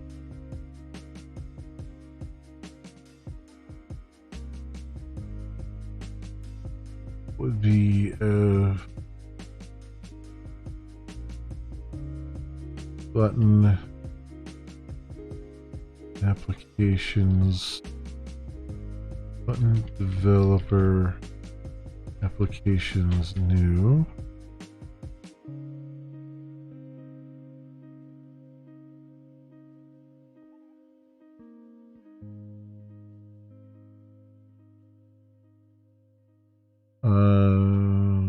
That down here, button is new.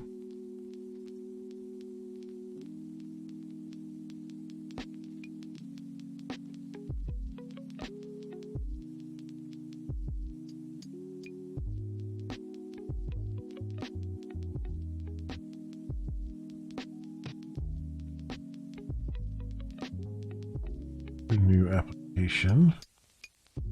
I think we'll be good for that.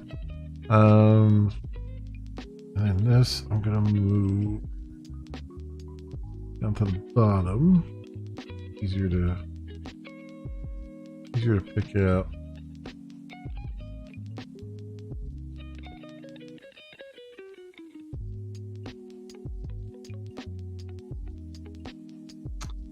The only thing here is I need to trigger that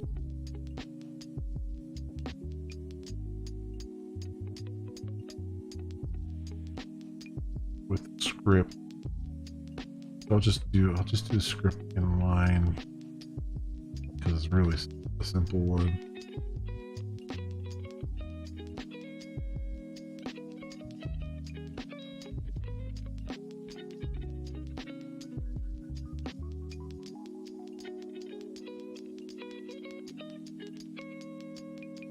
And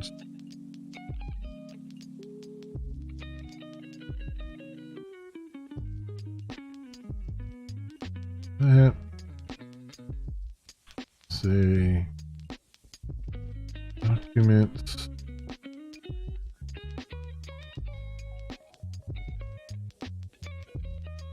ready.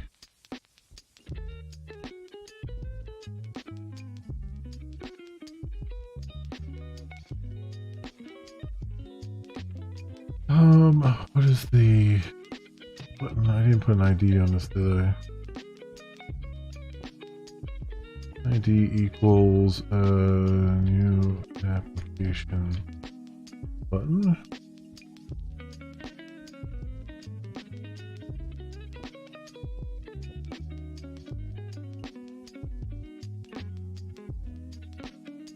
On click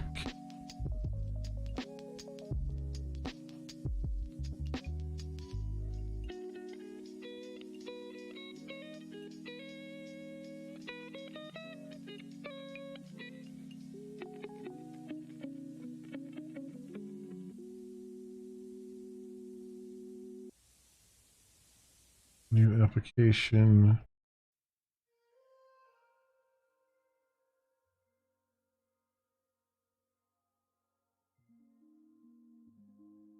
And then it'll be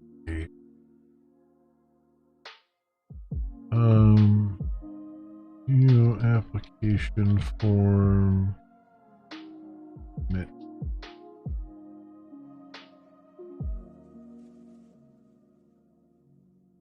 Now, it seems like a lot just for that little thing, but my thought process here is I might have to send additional properties potentially. Maybe not. We'll see. And if not, it's still a little bit cleaner. I mean, yeah, I could just put that up in here and stuff, but it just makes it a little bit easier to just read in general, in my opinion.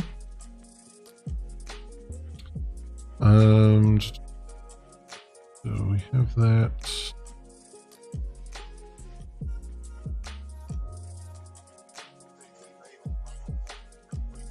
We have that. Okay, I think we can give it a whirl here and see what it looks like. We're not going to be able to save anything, but we can at least navigate and see what's. Make sure it's looking correct on the page anyway.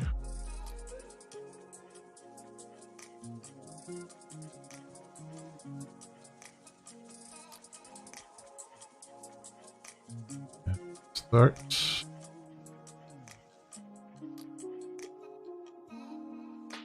All right, let's see if this is up and running.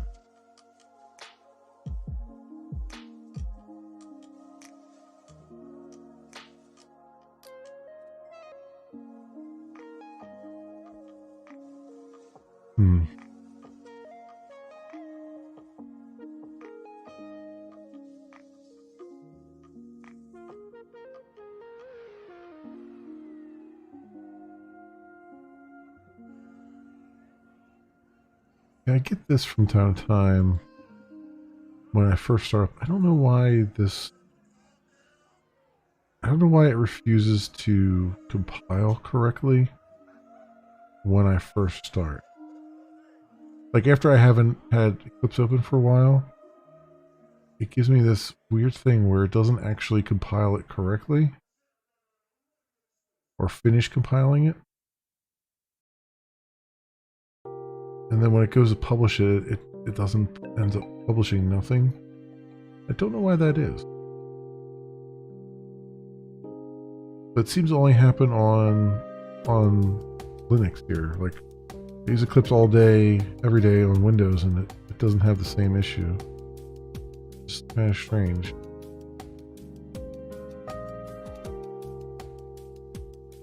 Unless there actually is a problem, which looks like there actually is a problem now. Did I miss a compilation error? Okay. Going on here.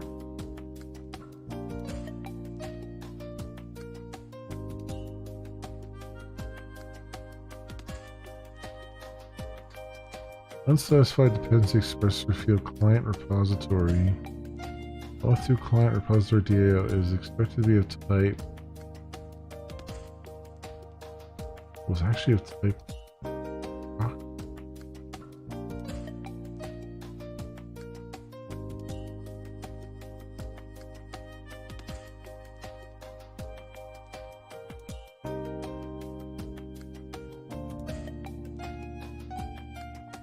Wait, what?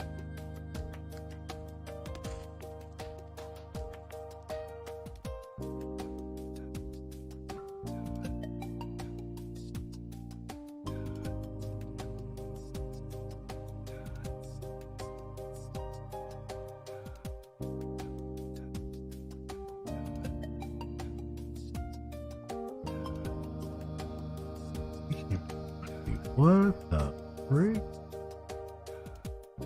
Auth2 client repository DAO.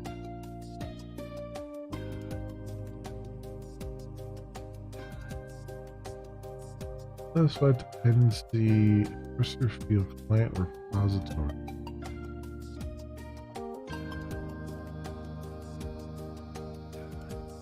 Wish I knew what bean it was trying to do. Or what bean it was trying to inject it into.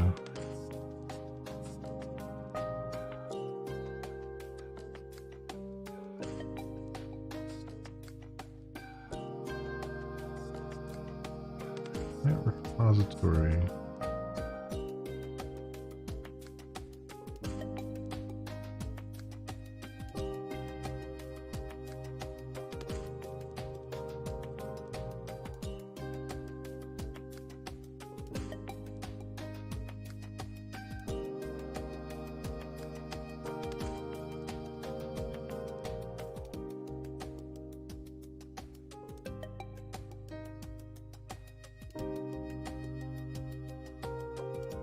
Client repository is this one.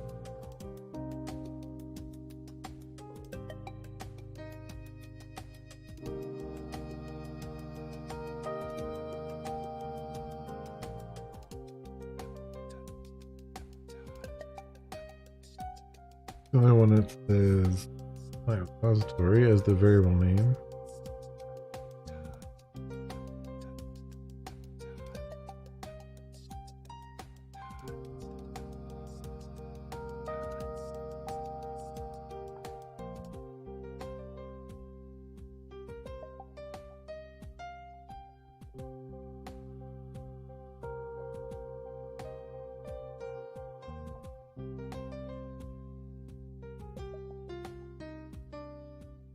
I don't understand why that's having a problem.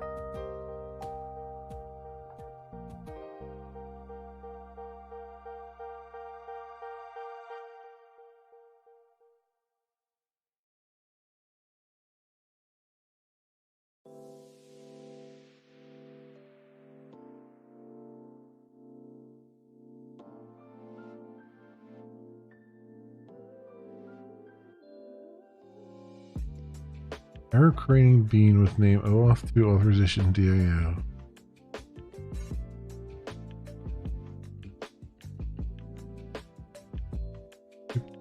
Proxy. Oh, what?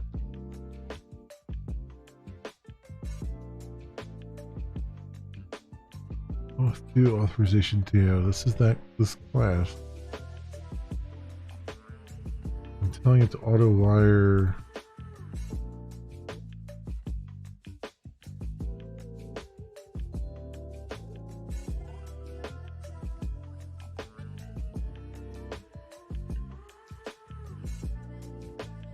That's weird.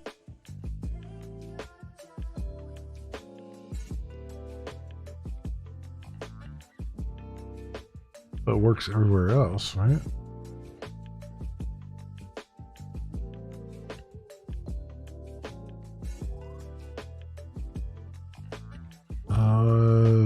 Very strange.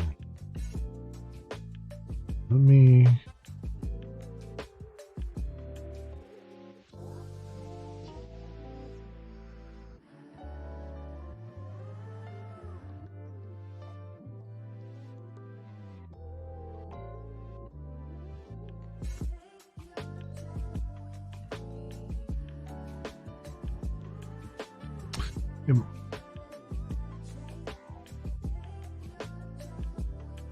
It might be because it's implementing registered client repository, but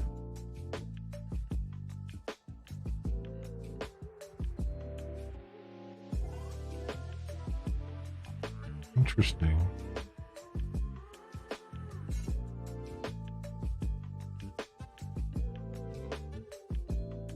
Auth2 authorization DAO.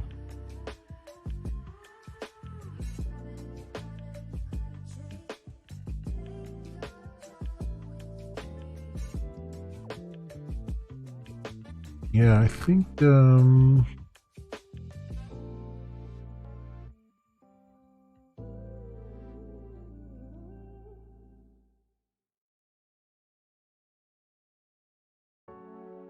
think auto wired is having an issue there.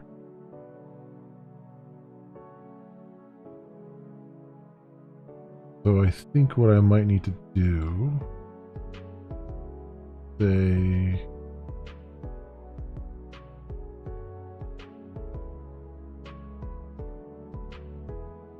that.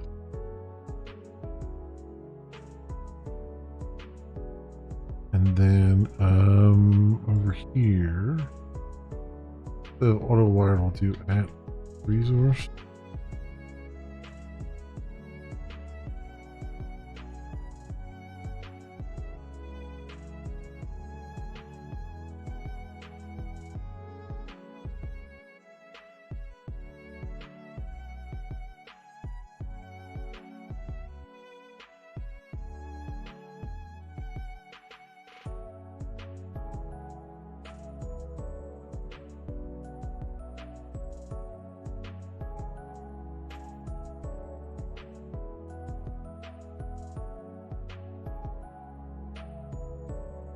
Okay. Maybe that will resolve it there, because maybe it's getting confused. I don't think that's weird. I've never encountered that before. But I've never necessarily had something going two different ways like this either.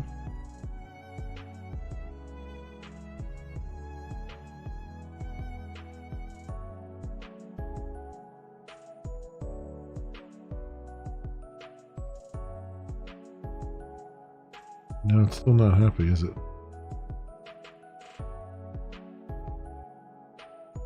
It's expected to be of type. Of type rock.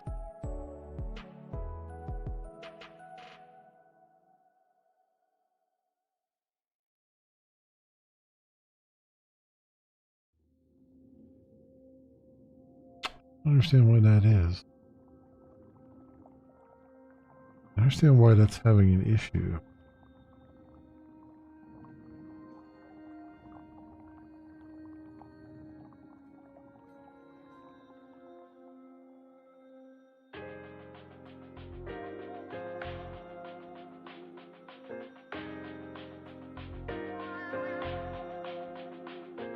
I've never encountered this before. This is very weird. Spring framework.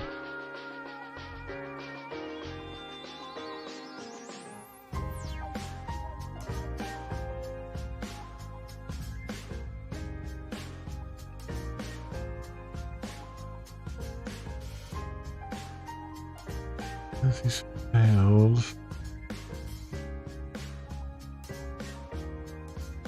Was actually proxy. Injecting a bean which was enhanced by a spring aspect into a field referencing an implementation instead of an interface.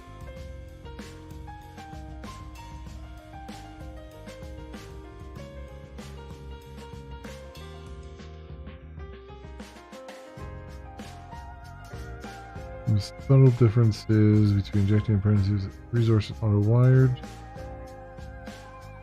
That's unique name.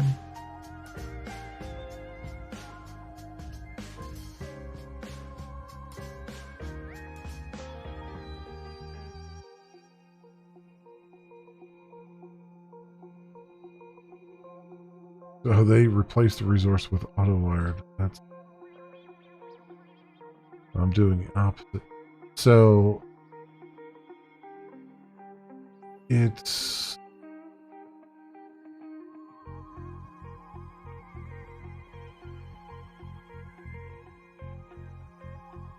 so I see what's happening. It's unhappy that I implement an interface, but then I don't refer to it as the interface when I go to inject it. And so it's very unhappy about that.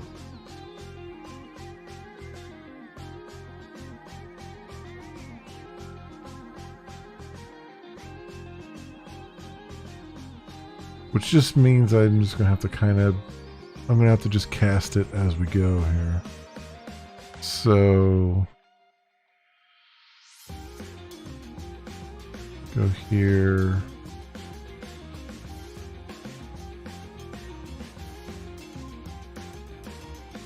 This is registered client repository.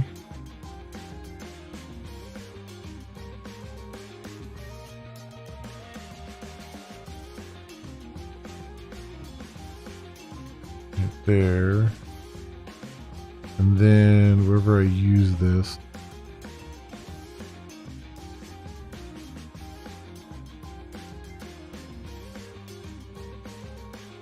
do I use it? Maybe just a nothing thing. This might be just an old folder. I have to use it for something, right? Otherwise it would be underlined here.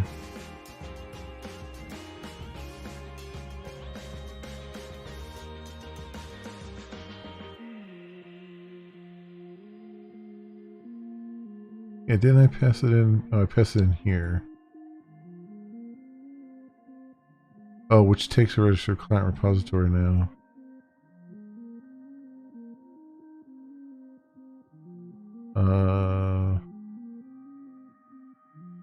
Okay. So maybe I didn't need what I was doing before. Let's see here.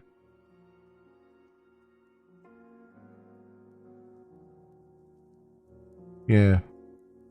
That's the only place I use it. Okay. Alright, that's fine. That works. I must have had this doing something else, and then that's why I did that way. Weird. Alright.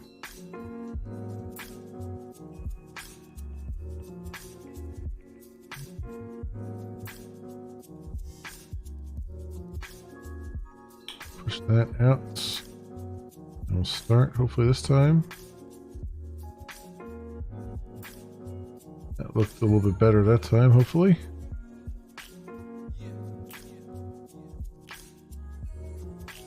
Where's my... There we go. Alright, now it's asking for username, password. Oh, I gotta log into my thing here. Hang on 1 second, folks. While I do this.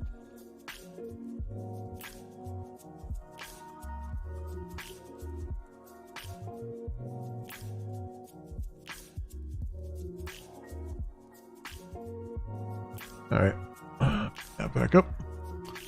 So we're doing user 1, password, login. Cool, there we go. This is our developer homepage. Go to applications. Okay, there's nothing here yet. Register new application.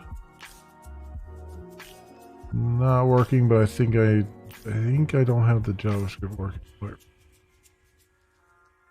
Is that what's going to tell me? Yeah, it violates the Content Security Policy Directive.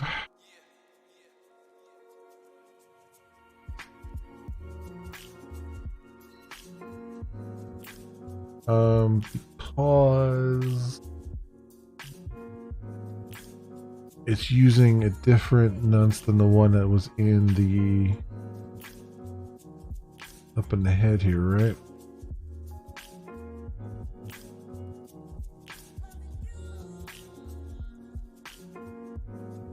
Probably. Wait, where's... That's usually what happened before, that I generated one too many. Or maybe I'm not generating it at all anymore.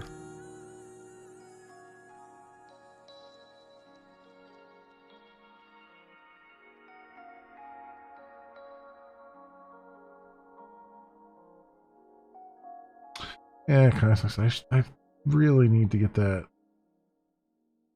working, I feel like.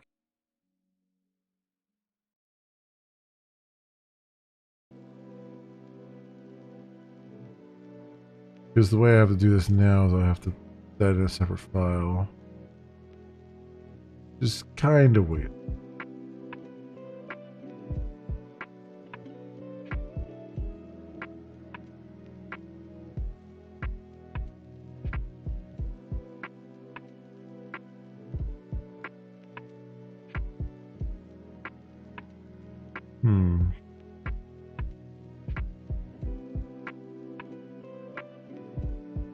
Yeah, it kind of sucks, kind of wasteful.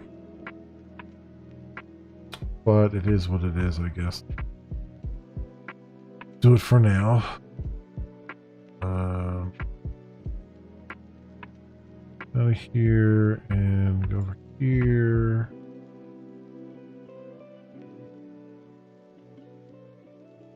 Here, I mean.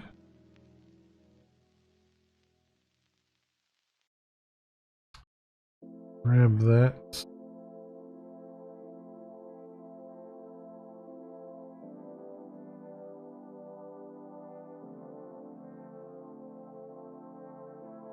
Is this developer? New folder developer.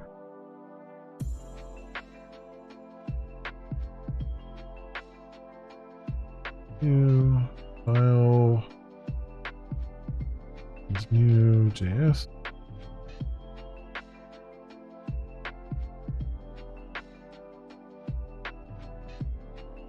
That.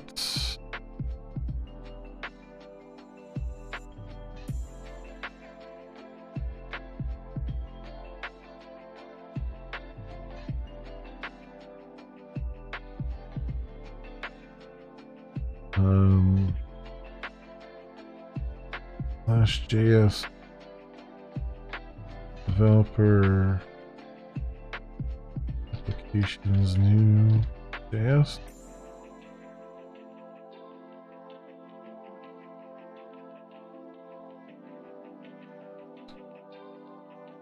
That again. What do we got here? Anything on the console? No problems on the console.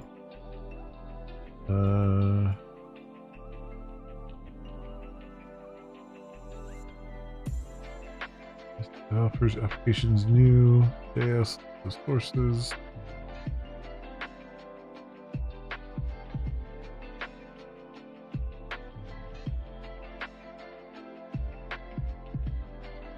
Alright, looks like it loaded it up. Alright, register new application. There we go.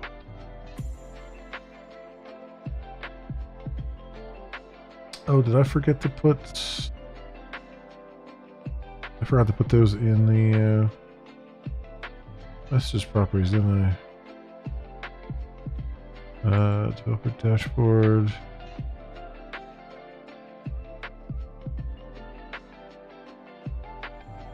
I certainly did. Okay.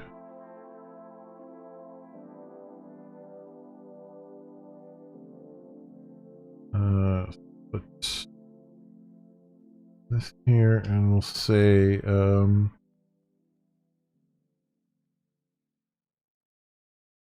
basic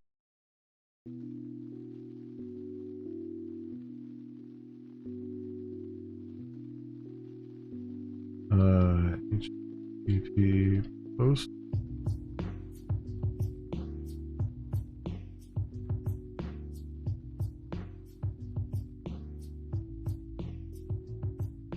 Java Web Token. And then here, station code.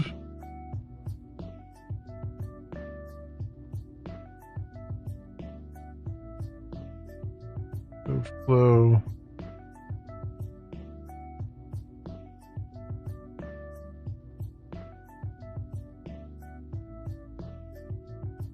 Refresh token flow. All right, goes in there. Will that automatically take it? It did. Although label's not. I have the label required on there, which is true. They are required, but I think that's you can't help but submit. So. Having that label there is a little redundant. So let's get rid of that and that.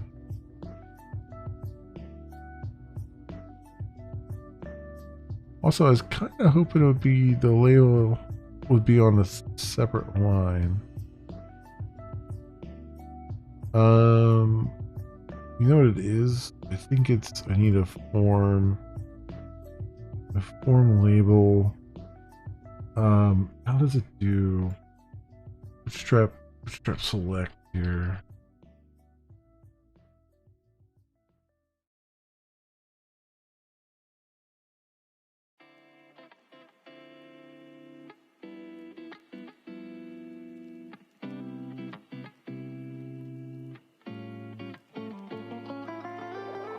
Select.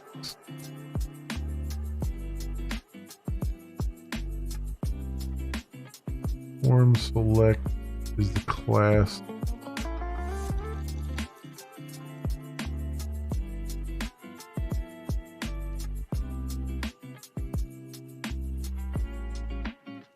Form control floating labels are only available on form select. Oh, that's for floating label, which I'm not. I mean, that's kind of neat, but not that neat. Select, there we go. Form select. And then where's the label at?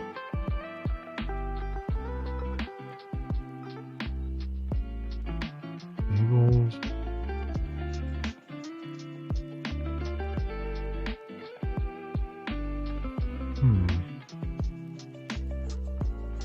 Well, let me just put the class on it and see what it looks like.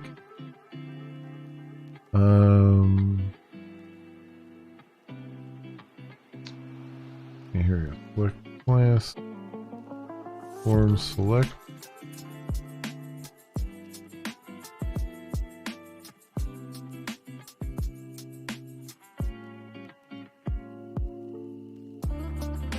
That. And see what that looks like here. That's a little bit better. Yeah, that's what I want it. Filed now correctly. And are the options correct? Yeah, client secret basic, PWT, and post.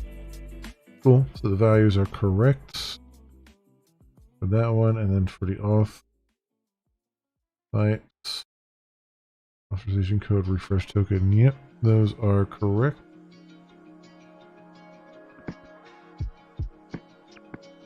Cool. I think also the authorization grant type, I think I want to make. Oh, I guess it doesn't matter. Refresh token flow. It'll be up to the dev to pick what's correct for them. Then you got the application name here. Okay, so it's shaping up a little bit, looking decent. I mean, it's not great, but it's not terrible either.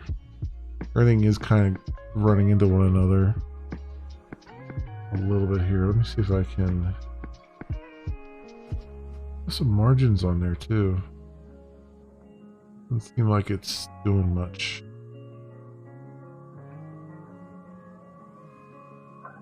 The margin bottom of 3 maybe.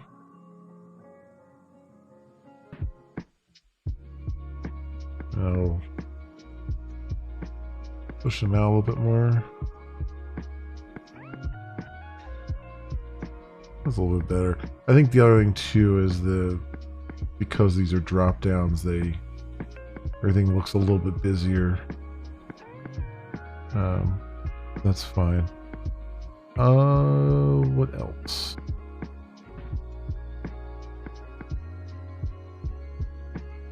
Then we gotta take in the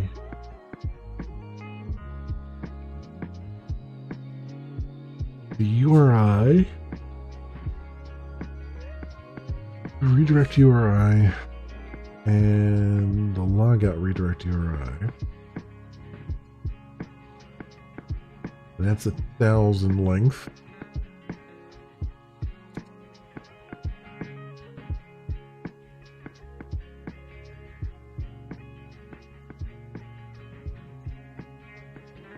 And they're not technically required. I think the post logout I'm not going to require, but I think the redirect I'm going to require. Even though it's not technically required.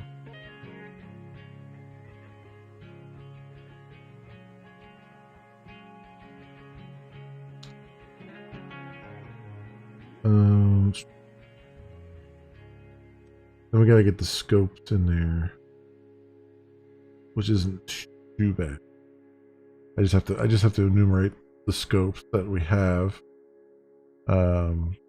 which I've already got the message properties for those. So I just need to put these in a form that, much like what we have here, where we can have a bunch of selections, a bunch of checkboxes, really.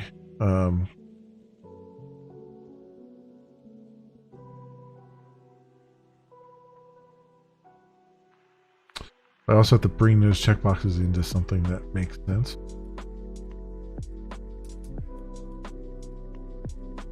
Because right now they'll go into.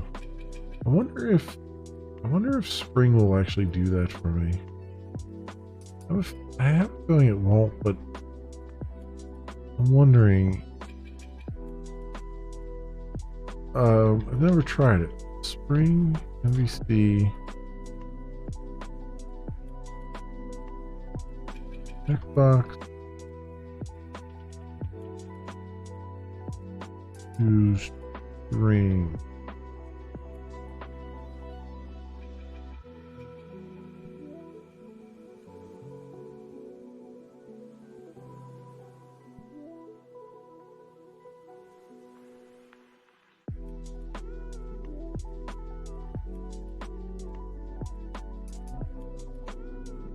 You see, they have a string array. I don't think it can automatically handle it just going to a string. It wouldn't know what to do with it. Like, it wouldn't know, like, does it get spaces as separators? Does it get a comma as a separator?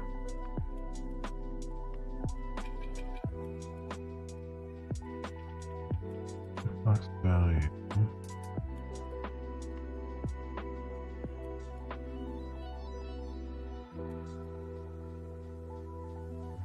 Why does it not check the form on? Yeah, I think one way or the other. One way or the other, I'm going to have to just have a model object that takes those things in and then converts them over to the proper Pojo. I'm not going to be able to get away from it because the Pojo is expecting things in a certain way that does not directly align with how things come in from the browser. I was trying to avoid it, but because the only real reason I'm trying to avoid it is because by having it your own separate model, I then have to make sure that I sync that up, or at least that I create the correct object on the other side of it. I pull all the properties out of that into the Pojo itself, and then do it. But I can have the model extend the other one, and I can just provide a method that I can call that will just push it into the appropriate spot, maybe. That would probably work better.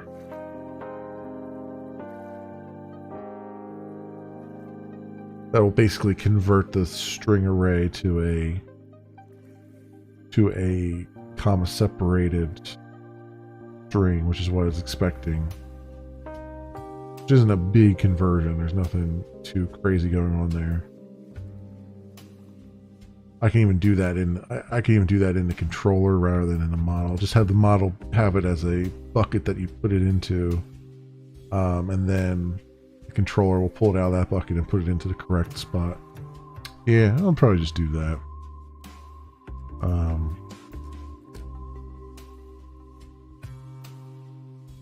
Because I can extend the class, and it'll look like that when it goes across the wire, and then we'll be good there.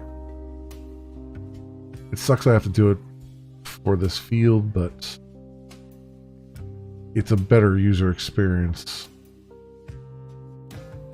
I mean, it's kind of a necessary user experience on the one side. I'm sort of mapping between.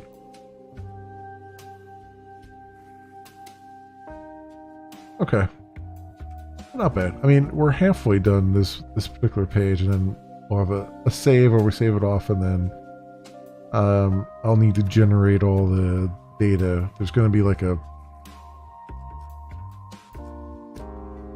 I guess from this page we send you back to the applications page. But you need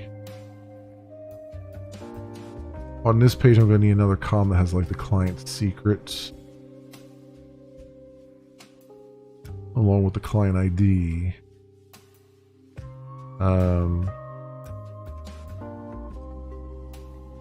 And then they'll be able to get their client secret from here. Because I'm going to generate those in the process of saving and stuff. So we're getting there. We're getting there with the developer dashboard, and then this is the actual registering of a third-party app. And then on the other side of the fence, we come back into the main app here, and we go under settings. We have this applications page, and that will be the list of applications that you've actually granted access to your account. And then from there, you'll be able to just remove access from certain things or see when they were last active, I guess, when they last did something, which might be I might have to add that column in there. I think that's an important piece of information. Say, like, when was the last time this application actually communicated with the back end? And then the other thing on here is we'll have to get to the managing your two-factor authorization. I have it where I've got the create side of things. Now I need to put basically a page in that lets you change. So it'd be either removing it, turning it off, or refreshing it. So like if you get a new phone or something like that.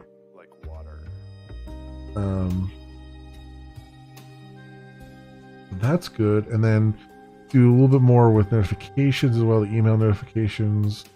Gotta add a few around, like somebody changed your password and all this stuff. And then also a forgot password flow. That makes sense there. And most definitely, before we even get to half of that, I need to get some testing done. I need to do some JUnit tests. So at some point here, we're going to have to bite the bullet. We're going to have a relatively boring session where I sit here and just kind of bang out some unit tests and some integration tests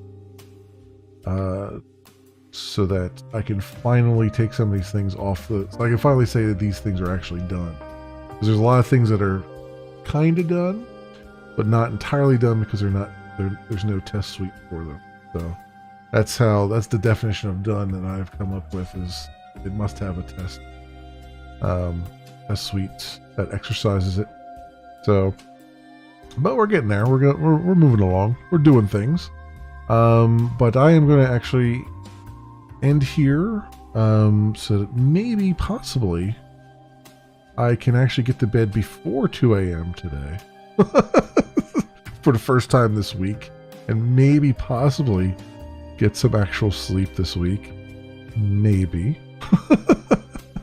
We'll see what happens. We'll see how it goes. Maybe I'm asking too much of myself here. But anyway, let's go see if there is anyone that I can host over on ye old Kick here. Oh, there's a few people. There are a few people we could host today. I think my buddy Shin Sakura has I know he's playing games right now. I kind of want to send you guys over there, kind of brighten his day a little bit. I think he's been going through something, and I'd like to give him a little, a little celebration, a little happiness, hopefully. So I'm gonna send you guys over to Shin, and then I'm also going. He's playing Stardew Valley, by the way, with friends. So that should be some fun times there. But anyway, friends, thank you so much, everyone, for watching. Tomorrow afternoon, for several hours, we're going to be doing some more coding, and we're going to be, continuing where I left off here.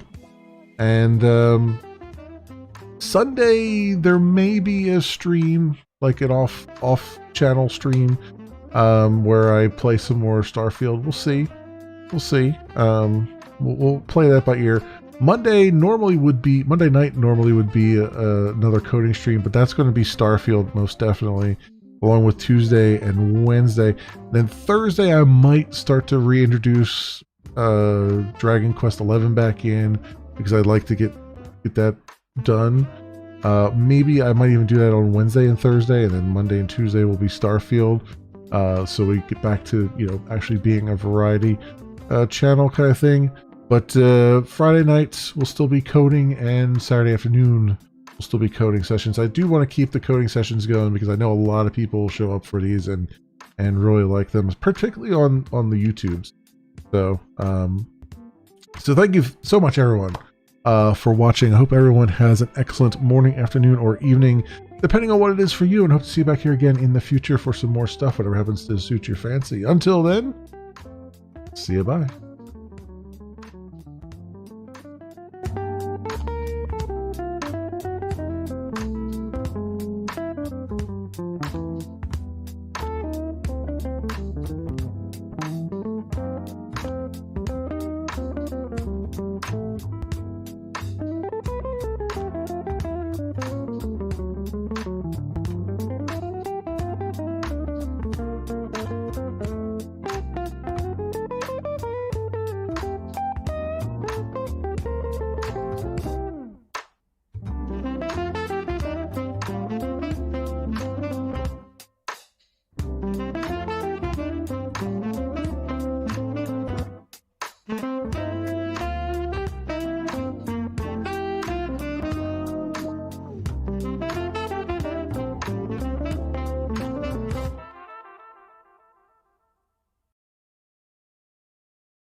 Three, two, one.